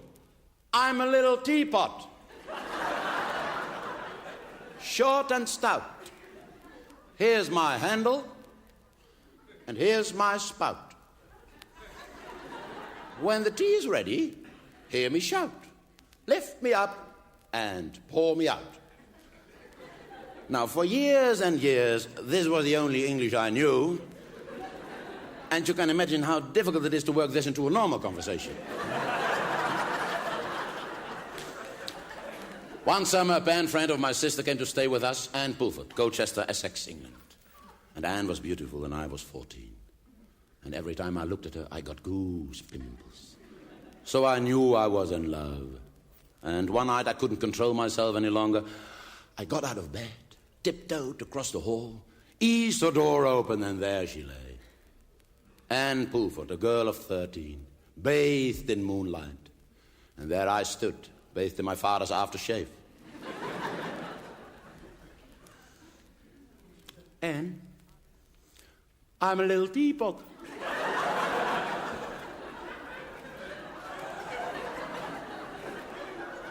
Short and stout.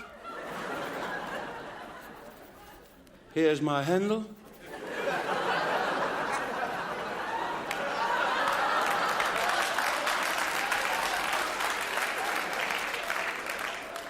And just as I was getting to my spout, my father came in and kicked me out.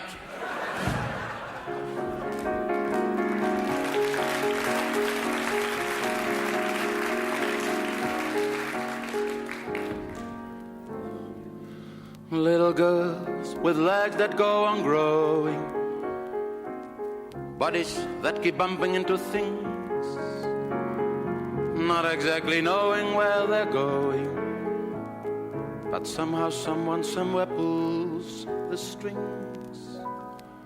Have to wear the hand-me-downs that sisters used to wear, have to live with mothers that want ribbons in their hair. Hate to go to summer camps, but daddies don't agree, so 80 little girls there are as lonely as can be. Girls of 13, not very happy. Girls of 13, just in between. Too old for the dolls, too old for the toys, too little for love, too young for the boys. Their pug noses still are too red and too shiny. The diary they keep to confide in are tiny. Tiny are most of the troubles they've seen. Girls of 13, just in between.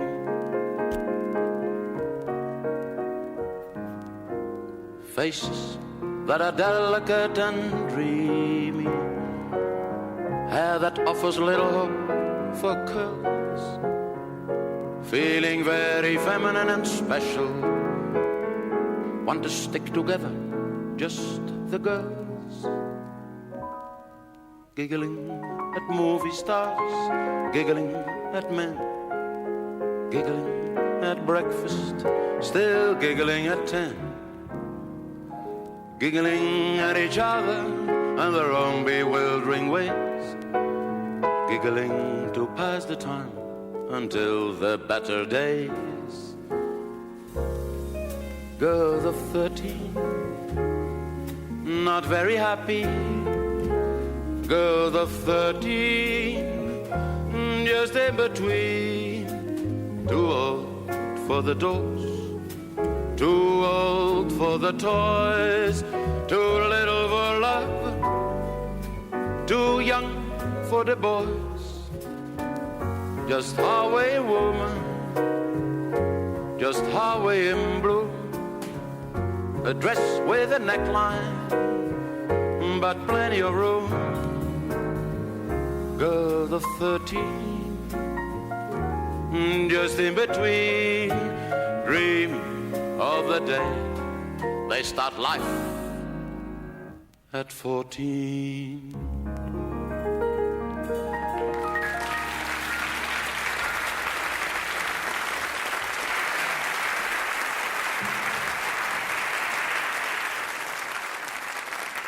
And now introducing Bob Johnson, a bicentennial pioneer, Philadelphia, USA. Not for him to see 22 countries in 14 days, $1,000 all-inclusive type of holiday. No, he wants to get the feel of Europe by himself. So with one wife, 2 children, 4 thermos flasks, 6 suitcases, 8 cartons of Lucky Strikes, 10 boxes of double bubble chewing gum, 12 family-sized packs of super soft toilet rolls, 14 bottles of assorted vitamins, and a 1-ear teddy bear, he arrives at Schiphol Airport, Amsterdam, on a rainy Tuesday morning in July, on a 2-hour late all-inclusive jet lag plus hangover charter flight. Exhausted yet eager to begin his first European adventure. Finally, through customs without losing anything or anyone, the Johnson family make their way to the Hertz counter, where accompanied by many highs, have a nice days and goodbyes. They're taken and bundled into a gleaming Peugeot 604 automatic, along with maps of absolutely everywhere and a free copy of Europe on $200 a day. Because their final destination is a little resort on the Spanish Gold Coast that costs a lot of money, where they are to join up with friends from back home in 3 days' time. Bob Johnson has pre-booked adjoining rooms at the Chapeau Rouge Hotel in Avalon. Avalon between Paris and Lyon. Avalon, their target for day 1 of their vacation. But the plane was 2 hours late, so now the schedule is changed from loose to tight. He knows that if he doesn't make it to the hotel before 8 p.m., the rooms will be auctioned off to the highest bidder. So sweating, tired but determined, he slams the gears into reverse, and bang! 1 hour later, after many apologies, the race is on. And they're out of Amsterdam, heading south in a fantastic burst of energy, and shoo, there goes Belgium. And they're across the French border, moving faster than a speeding bullet. After seeing the outskirts of Paris 3 times and being stopped by the same cop twice, they are finally on their way to Avalon, and tension is mounting. It's 5 p.m. Bob and his wife have finally run out of threats and promises. Empty Coke cans are rattling around on the floor and in Bob's head. Pieces of comic books are flying like confetti everywhere, and the windows are covered with double bubbles that didn't make it. But Bob's not a quitter. Gritting his teeth, he stamps his foot down through the floor, and at 10 to 8, he's in Avalon. At 5 to 8, he's in the center. At 2 to 8, he sees a sign for the Chapeau Rouge Hotel. God, this is exciting. Will he make it, folks? Go, Bob, go. No, that's the wrong way. Yes, he's found it. He's swerving up the driveway, spraying gravel everywhere. Oh, no, the car's out of control. Will he be all right? What the climax, ladies and gentlemen, what the climax. Yes, he is all right. He's climbing out of the car. He is on his feet, up the hotel steps, limping towards the desk, and with a final superhuman effort, he manages to hit the ballot. Now wait for it. 1 minute to 8. He made it, folks. What a guy. Give him a big hand. Bob Johnson, what a guy. And with heaving chest and a triumphant smile on his face, he comes to attention, salutes the desk clerk, and blurts out the one French line he has been secretly practicing for over the last 3 months. Bonjour, monsieur. Je suis Johnson. Qu'est-ce que c'est? Bonjour, monsieur. Je suis Johnson. Comment? Bonjour, monsieur. Je suis Johnson. J'ai téléphoné pour chambres. Chambre, je regrette infiniment, monsieur. Je suis complet, plus de chambre, complet. Bonjour, monsieur. Je suis Johnson. J'ai téléphoné pour réserver. Donc, vous avez réservé sur le nom de Johnson? Oui, merci beaucoup, monsieur. Un instant, s'il vous plaît. Quoi donc? Monsieur Johnson, il est déjà arrivé. Il est dans sa chambre. Merci beaucoup, monsieur. Non, monsieur Johnson est déjà arrivé. Il est dans sa chambre. On his room. No, I'm not in my room. I'm here. Oui, vous êtes là, ne bougez pas. Oh, excuse me, monsieur. Peut-être another Johnson. Autre Johnson. Où ça, autre Johnson? Well, in America, many Johnson. Combien? Well, beaucoup, monsieur. For instance, Lyndon B. Johnson, président. Vous êtes le président? No, I'm not a president. Lyndon B. Johnson, autrefois président, but he is dead. Boom. Il est mort, votre président? Yes, il est mort. Ah, mes condoléances, monsieur. No, you don't understand. It's already a long time ago. Il est mort à 6 ans. Il est mort à 6 ans? C'est bien jeune, hein? No, listen, monsieur, you don't understand. In America, many Johnsons. Also, Johnson wax. Wax? Yeah, wax pour la voiture, wax. Donc, vous avez la voiture ici? Yes, we have the voiture. It's on the parking. Écoutez, monsieur, le parking est strictement réservé pour ceux qui ont chambre à l'hôtel. Yeah, but I have a chambre in hotel. Je suis Johnson. J'ai téléphoné pour réserver. Monsieur, je suis complet. Room, Timonique, Mir, Full House, finito, complet. Listen, monsieur, it's a bit difficult pour... Ah, je comprends. Vous voulez le dîner, manger, dinner? Non, nous mangeons déjà chez Jacques Brel. Qu'est-ce que c'est? Nous mangeons déjà chez Jacques Brel. Faites attention, monsieur, faites attention. Jacques Brel, un chanteur formidable. Mais il est mort, Jacques Brel, il est mort. Oui, oui, c'est la vie. Oh, excuse me, I mean the root restaurant, Jacques Borel. Jacques Borel? Mais écoutez, monsieur, on ne mange pas chez Jacques Borel. C'est du snack. C'est très mauvais pour l'estomac. Oui, mais nous mangeons vite. C'est encore plus mauvais. Pour bien manger, il faut prendre son temps. Yes, but nous, no temps être ici à 8 heures. À 8 heures? Et maintenant, c'est 8h30, hein? Yes, but we were here at 8 o'clock, at 8 heures, et nous sommes très fatigants, and my wife is malade. Naturellement, Jacques Borel. And I'm also malade. My kids are malade, too. Donc, toute la famille est malade? Yes, the whole family is malade. Un instant, s'il vous plaît. Ah, bonsoir, ici Henri Dupont du Chapeau Rouge. Passez-moi le docteur Pouillac, s'il vous plaît. Merci. Ah, bonsoir, monsieur le docteur. Ici Henri Dupont du Chapeau Rouge. Oui, ça va très bien, je suis complet. Et vous? Ah, très bien. Écoutez, monsieur le docteur, il y a un Américain ici avec toute sa famille et ils sont tous malades. Est-ce que vous auriez 4 lits à l'hôpital? Ça va? Quel nom? Un instant, s'il vous plaît. Johnson. Oui, il serait tout de suite. Merci. Bonsoir, monsieur le docteur. Bonsoir. Donc, j'ai réservé à l'hôpital 4 lits pour vous. Well, merci beaucoup, monsieur. Et l'hôpital, vous sortez du Chapeau Rouge à la rue Victor Hugo. La deuxième à droite, l'avenue de la Victoire. La deuxième à gauche, le boulevard Charles de Gaulle. Ensuite, la grande place, la place de la République. Vous traversez la place de la République. La deuxième à droite, l'avenue de la Liberté. La deuxième à gauche, le boulevard Napoléon. Ensuite, au rond-point, le rond-point du Camembert. Ensuite, une grande route, la route de France. Et tout le bout de cette route, vous voyez un grand bâtiment, l'hôpital, le Chapeau Blanc. Thank you, my friends. Thank you no more. After all, I'm not worthy. I'm only doing my duty as any other member of the European Parliament should gladly do, but fortunately doesn't. I'm not standing here before you because I'm a better man than you. nor am I standing here before you because I'm a wiser man than you. I'm standing here before you because windsurfers, comedians, and politicians do it standing up.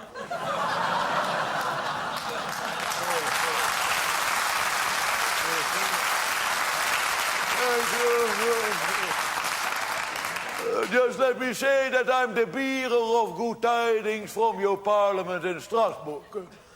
After spending 5 years and 50 million euro on an extensive survey, my subcommittee can now state definitely, without a shadow of a doubt, and in no uncertain terms, that humans throughout Europe are having more affairs now than ever before. And I'd like you to remember that your affairs are my affairs. Or as the French put it, les petits amis de mes amis sont mes petits amis. Roughly translated for the barbarians among you who don't understand the language of diplomacy, my friends' girlfriends are my girlfriends. That's why I'm proud of my countrymen for learning foreign languages. The advantage to human relations are obvious. After all, where's the satisfaction in telling a bloody foreigner to get stuffed if he doesn't understand you?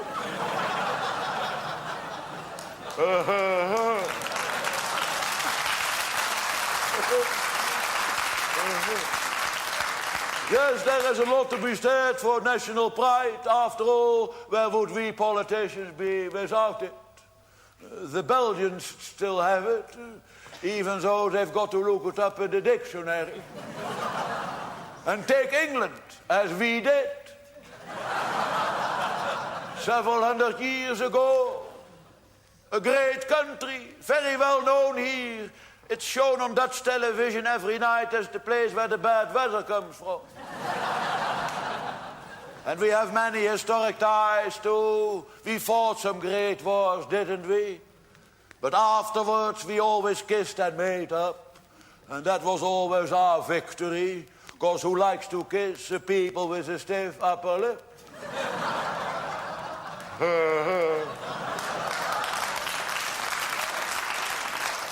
And then they had the Dutch king, remember? Yes, William III, very good. William III. It took us 3 Williams to get the British interested.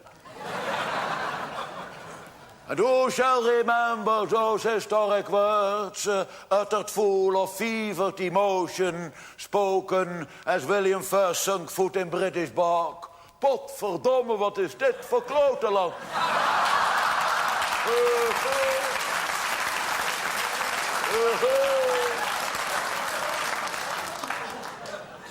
And to the everlasting gratitude of the Dutch people, he gave England back, got on the Queen Mary, cast off, and sailed home to Holland on the Queen Elizabeth. And while we forget Germany, let's not forget France.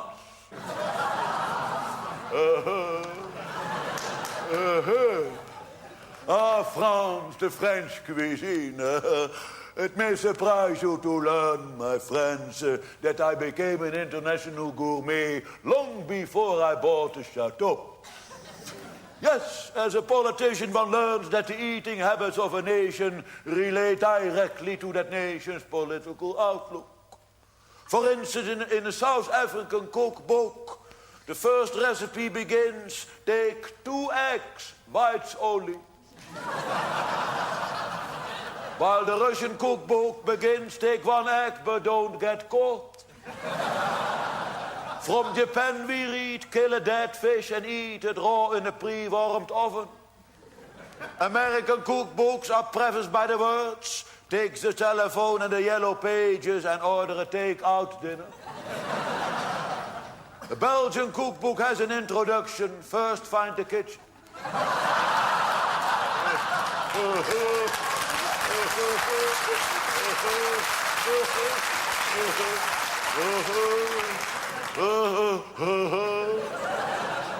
The German cookbook tells you take as many eggs as you need to work an 18-hour day. Because they are hard-working people, the Germans. When you buy a new shirt in Germany, it comes with the sleeves already rolled up. Hard-working and successful, too. In fact, Germany was so successful that we have 2 Germanys now.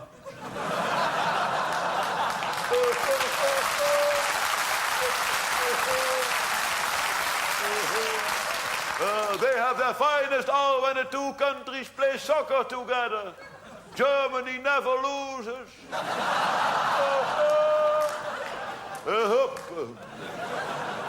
But what we are fighting for is peace, not war. What we are fighting for is love and friendship. And Holland was the first country in the world to sign a treaty of commerce and amity with the young United States more than 200 years ago. And you will notice that in this treaty we have commerce first and amity comes next. Sometimes it must be hard being an American. Lots of jealous countries letting you down. But sometimes it must be great to be an American. You wake up in the morning and you know there is something nice, but what is it? Yes, we still have relations with the Dutch. Well, doesn't matter where you're listening to this. I hope you enjoyed the last half hour's dip into the archives, featuring selected sketches from Dutch cabaretier Paul van Vliet. And some of those sketches dated way back to 1973, and yet I think you'd still agree with me that they're relevant today, 19 years later.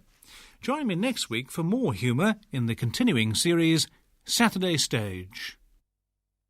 And this is Jonathan Marks with a warm welcome to our series Saturday Stage. If you listened last week, you'll have heard selected sketches and songs from the Dutch cabaret artist Paul van Vliet. Judging by the reaction on our answer line, you clearly like his sense of humour.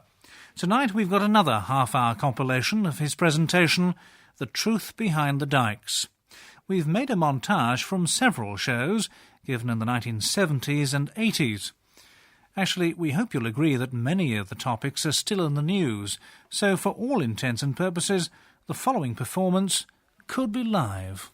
There are places that are sunny, there are places that are quaint, there are places that are funny, and a lot of them that ain't. But there's one place in your folder, only one that gets you here. It's the land of dyke and pole, of great virtues and good cheer. Come to Holland, come to Holland. It's as flat and as even as Twiggy in her teens. Come to Holland, come to Holland. It's so densely populated, you keep thinking of sardines. Come to Holland, come to Holland. Where the people all speak English fluently. Hear the story of our seagoing tradition. We're so crowded that we have to go to sea. Thank you, my friends. Thank you no more. After all, I'm not worthy. I'm only doing my duty as any other member of the European Parliament should gladly do, but fortunately doesn't. 200 years ago, we had John Adams here in Holland. We trained him, sent him back to the United States, and he became president. And then his son, John Quincy Adams, lived in Holland. We trained him, sent him back, and he became president of the United States. And that's the great thing about President Ronald Reagan. He did it without our help. Yes. Incredible man. His friends still can't believe it. They call him Dutch. It took some time, but you took it all right. Let me say this. What we are fighting for is a free world. A world where people do not know the word defeat. And I'm, of course, referring to the French who do not know the meaning of any English word.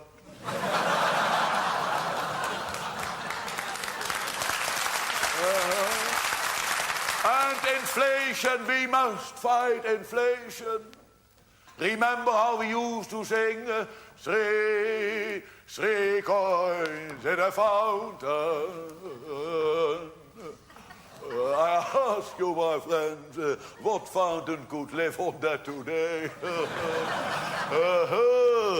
In a fountain. And we must fight unemployment. And unemployment will only be solved when the unemployed simply go back to work. And energy, we must conserve energy and do it drastically. If necessary, close Canada for the winter. And saving energy is all the more important because it's also the key to birth control. Think of the Chinese. Already every fourth child born on earth is Chinese. No wonder people in Europe stop after having 3 children.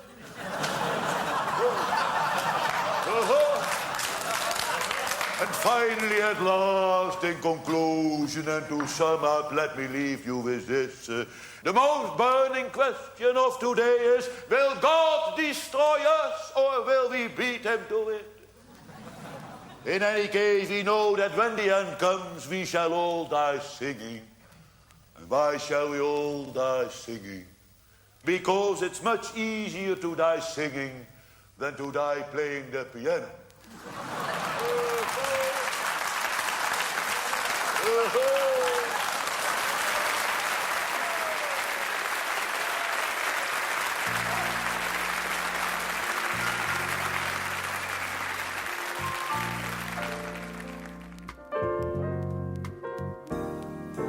I sometimes feel a stranger in the house I call my own. This body that I know belongs to me. And more it seems to be a house that I've outgrown. Another me that I don't want to see. I wander into rooms I didn't realize were mine. Through hallways I never knew were there. So many unfamiliar things I've never seen before. I wonder who has left them in my care. Where does it come from what I see? Where does it come from what I feel? This chill I feel surrounding me with fear. Why is this coldness in my heart? Why is this grayness in my mood? The sadness in the echoes that I hear. I sometimes feel a stranger in the house I call my own. This body that I know belongs to me. For suddenly it's gone, the only house I've ever known. The shadow of the hope that used to be. And lately I've been wondering what happened to those days of trusting and believing in myself. The heart and soul of yesterdays have gone their separate ways. My spirit gathers dust upon the shelf.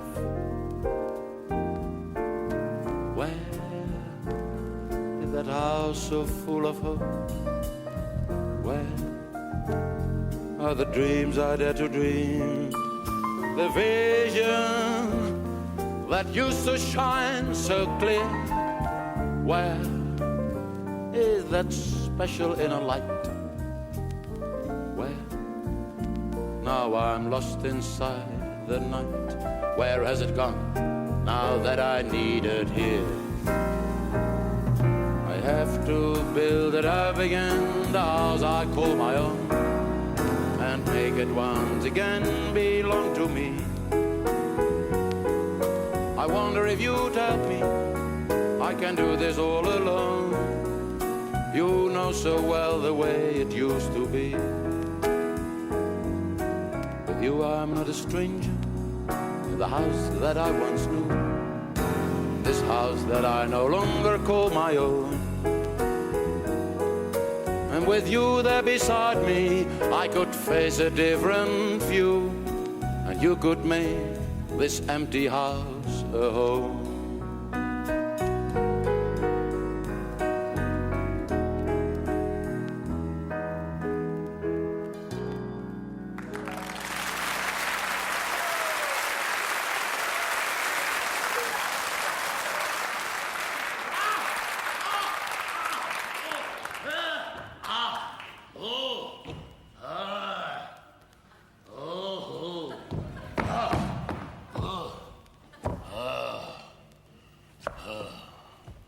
A dagger's buried in my breast, a vile crime that cannot be. Behold the murder of a king, and unfortunately that's me. It was my son who slayed with lust his father and provider, his face distorted with disgust, and I never liked him either. He chose his dagger with great care, he never do the wrong one. It went in here, came out there. It was a very long one. Sharp as iron ever cast, and believe me, I can tell, 'cause when in pain I carved my breast, I cut my hand as well. The murder fled, his hollow laugh fair chilled me to the bone, and with the musty breath of death, he left me here alone. The scene in which I die begins, and for the author's sake, try not to cough until it's done. Please give a king a break.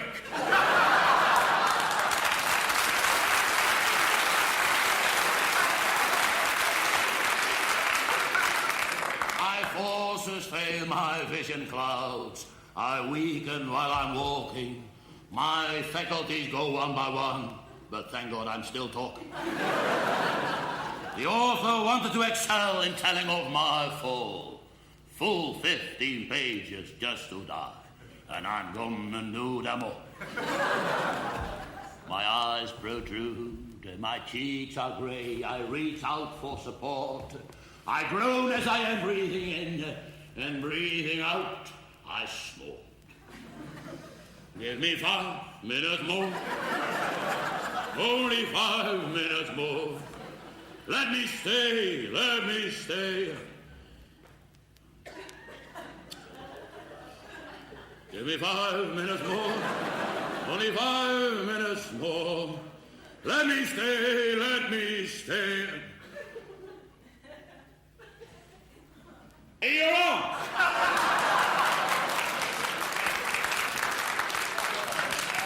My humble servants fill the room, approach and bend their knee. They sense this is a special night, and then the drinks are free. A man throws ashes on his head, a soldier bites his spike. A woman tears her clothes to rags. She knows that's what I like.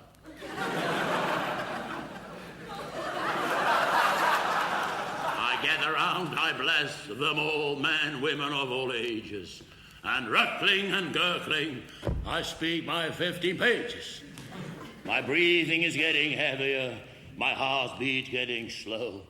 And yet the end is not in sight, 3 minutes still to go. We all know that this moment calls for great things to be said. And though I'll say them right on stage, I'd rather be in bed. But no great ruler, king or chief of whom we've ever heard would think of taking leave of life without a final word. A maxim to be learned by heart, a word for east and west. A saying that can be tattooed upon a sailor's chest. A final phrase, closing word, in Latin or in Greek. A message for the calendar, a motto for the week. And here's that piece of wisdom, make use of it somehow. Old soldiers never, never die. So join the army now.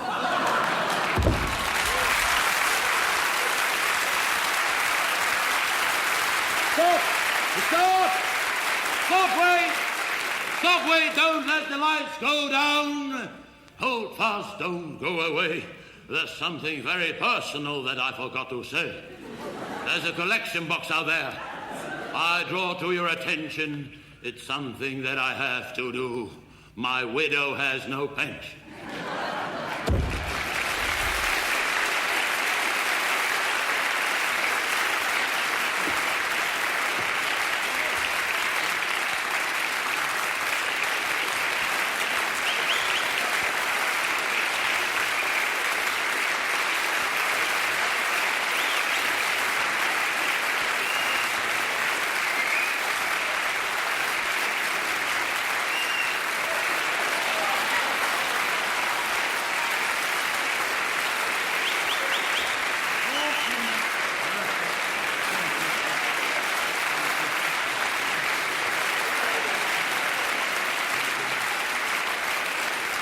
If you like this spectacle and ask for an encore, then as your humble servant, I'll gladly die once more. Ow!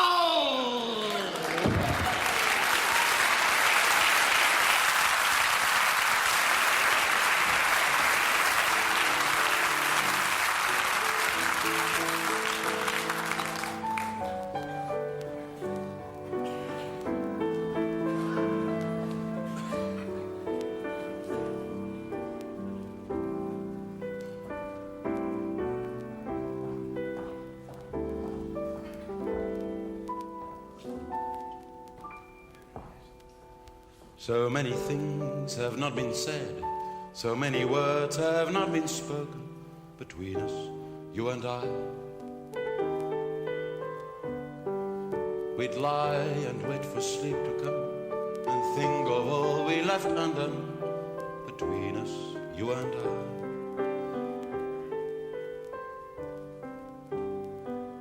I. Times we should have talked it out when truth was hidden by the doubt and distance rode a roundabout between us, you and I. So many things have not been said, so many words have not been spoken, bottled up and said to say, soothed and sweetly kissed away, left until another day between us, you and I.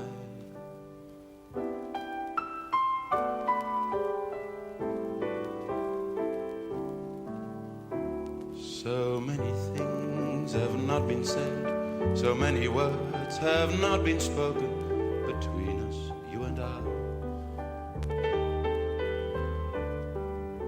The memory hidden deep inside of silent passion we denied ourselves, both you and I. All the stones we left unturned, all the bridges that we burned, questions with no answers learned between us, you and I. So many things have not been said, so many words have not been spoken, thought about but never said, cancelled or postponed instead, waved aside and left for dead between us, you and I. Bottled up and said to say, soothed and sweetly kissed away, left until another day between us, you and I. Times we should have talked it out when truth was hidden by the doubt and distance rode a roundabout between us, you and I. All the stones we left unturned, questions with no answers learned, all the bridges that we burned between us, you and I. Thought about but never said, cancelled or postponed instead, waved aside and left for dead between us, you and I.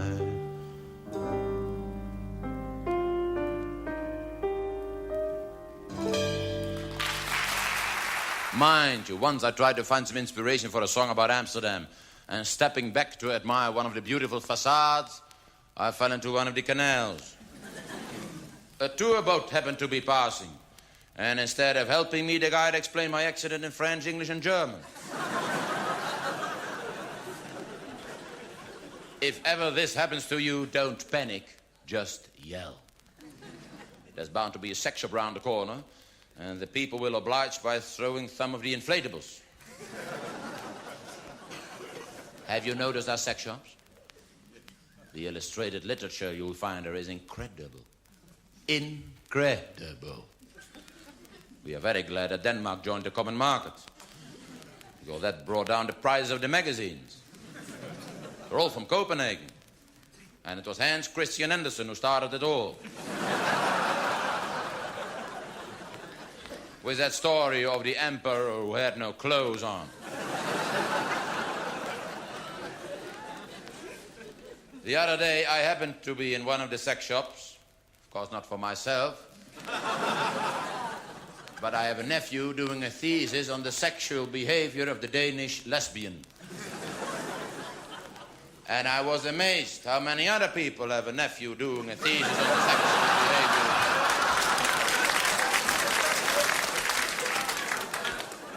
Amsterdam, city of bars and museums.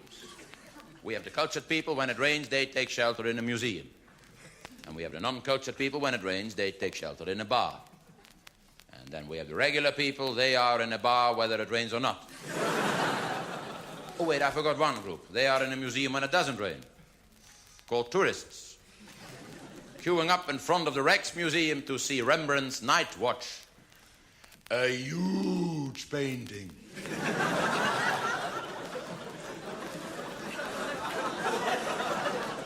So it's great for groups.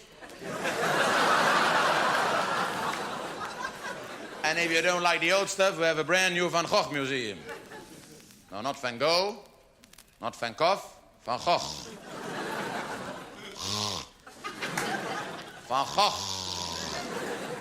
As children, we gargle 6 times a day to get that sound down. Vincent van Gogh, the famous painter who cut off his left ear. Cut off his left ear and mailed it to a prostitute. And she was very surprised because she didn't need one.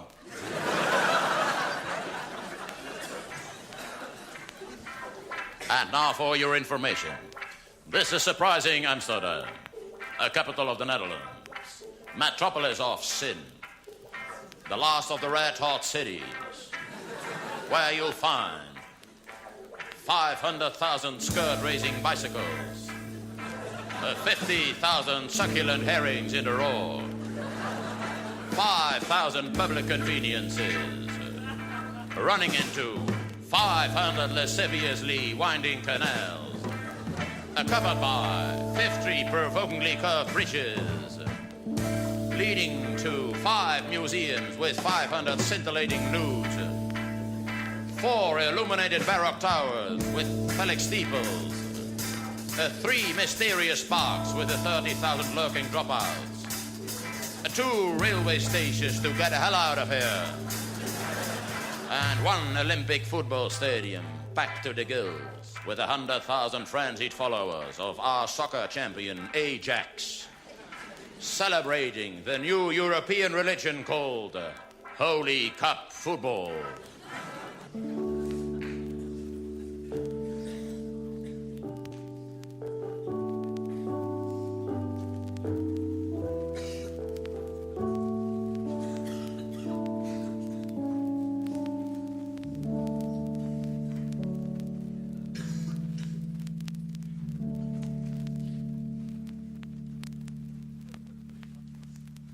Come, let us congregate and let us kneel together around the grassy field in honor of the venerated sphere of leather. And let us pray and sing and let it ring out from the cliffs of Dover that we shall win the cup and that our cup will not be merely full, it will run over.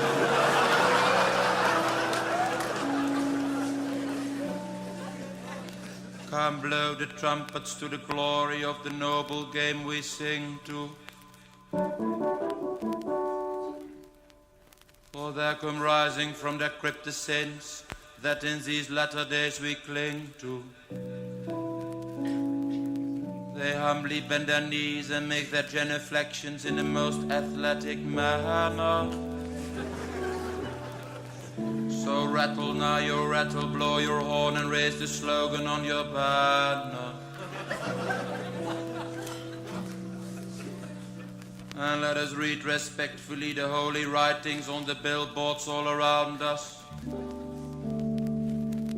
of Shell and Coca-Cola and deodorants for the unholy odors that surround us. And we beseech the blessing for the all-seeing, all-recording eye the TV has planted. For those to whom the fortitude to rise up from their easy chair at home has not been granted. Hear ye the silver instrument with which the high priest will be leading from temptation. Behold the holy sacrament of tossing up before the congregation. So let a silver coin be flipped and grant us all good graces. So we shall have the wisdom for the choice, sun in the rear or in our faces. And let us now compose ourselves and humbly think of winning. The whistle has been blown, the balls departed from a foot, the surface is beginning. Oh, may these precious hours yield us their fruits. May they be joyful and exciting, with kicking shins and pulling hairs and calling names and spitting, pinching, tripping and plain biting. The sanctuary trembles with the mighty pass from number 7. Rejoice and sing a goal. 100,000 throats carry the news on earth and into heaven. We are anointed with the oil of gladness, which accounts for all the shining faces. Now kiss the sacred soil and kiss the ball and kiss the corner flag and kiss each other in the most peculiar place.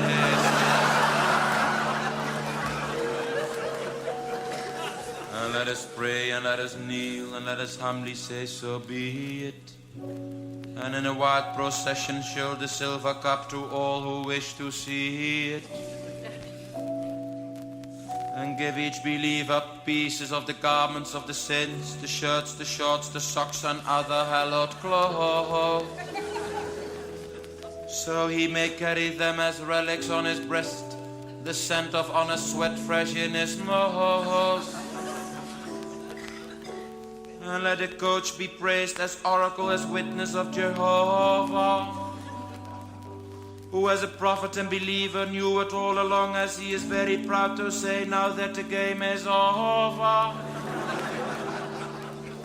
Come cheer and praise the greatest joy that ever was created.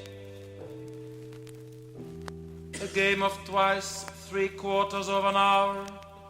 The ball is round, a puffed up rubber bladder, and the whole thing is inflated.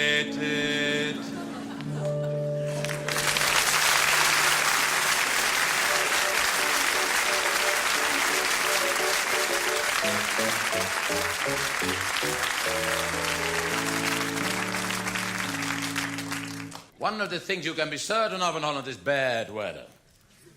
Yes, it's a rainy country. Not this ridiculous summer, but normally. A rainy country. Every year we have this wet period, which includes winter, spring, summer, and autumn. And at the end of the year, we are all dreaming of a wet Christmas. So-called wet Christmas dream. Yes, it's a rainy country. It rains so often in Holland that when I was young, I thought that rain was a normal thing. I never forget the day the sun came out. I was 12 then.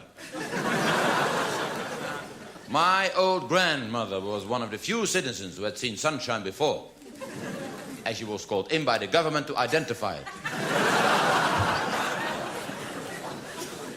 We have two types of weather, bad and very bad.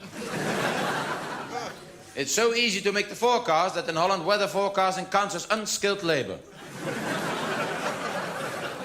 In predicting bad weather, you can't go wrong, and if you do, people are so happy that they don't blame you. But all this rain fits in with our reputation of a clean country. For that's what we are.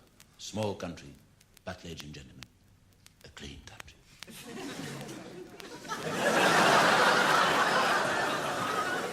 Our housewives scrub and wash and clean from early morning till late afternoon. And in the evening, they all leave the curtains open to show the neighbors the result.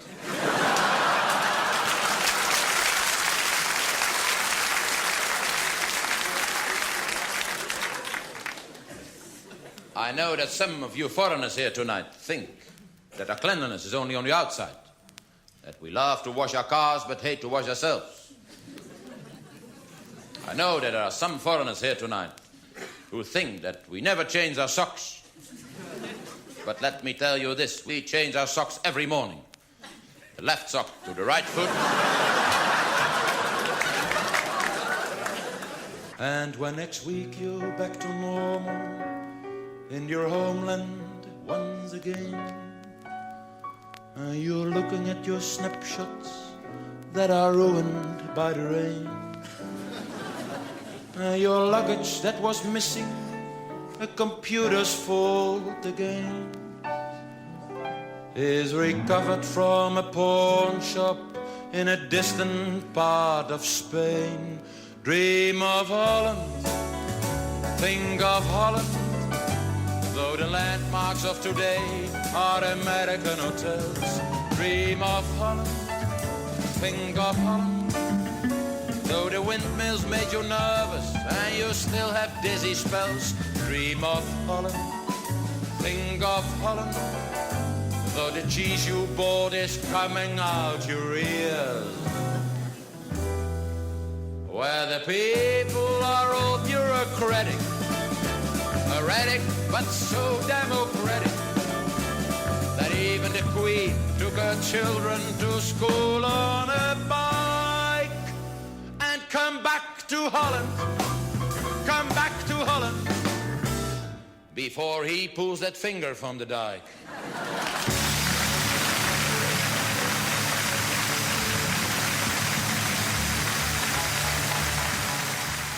You've been listening to the talents of Paul van Vliet in our series Saturday Stage here on Radio Netherlands.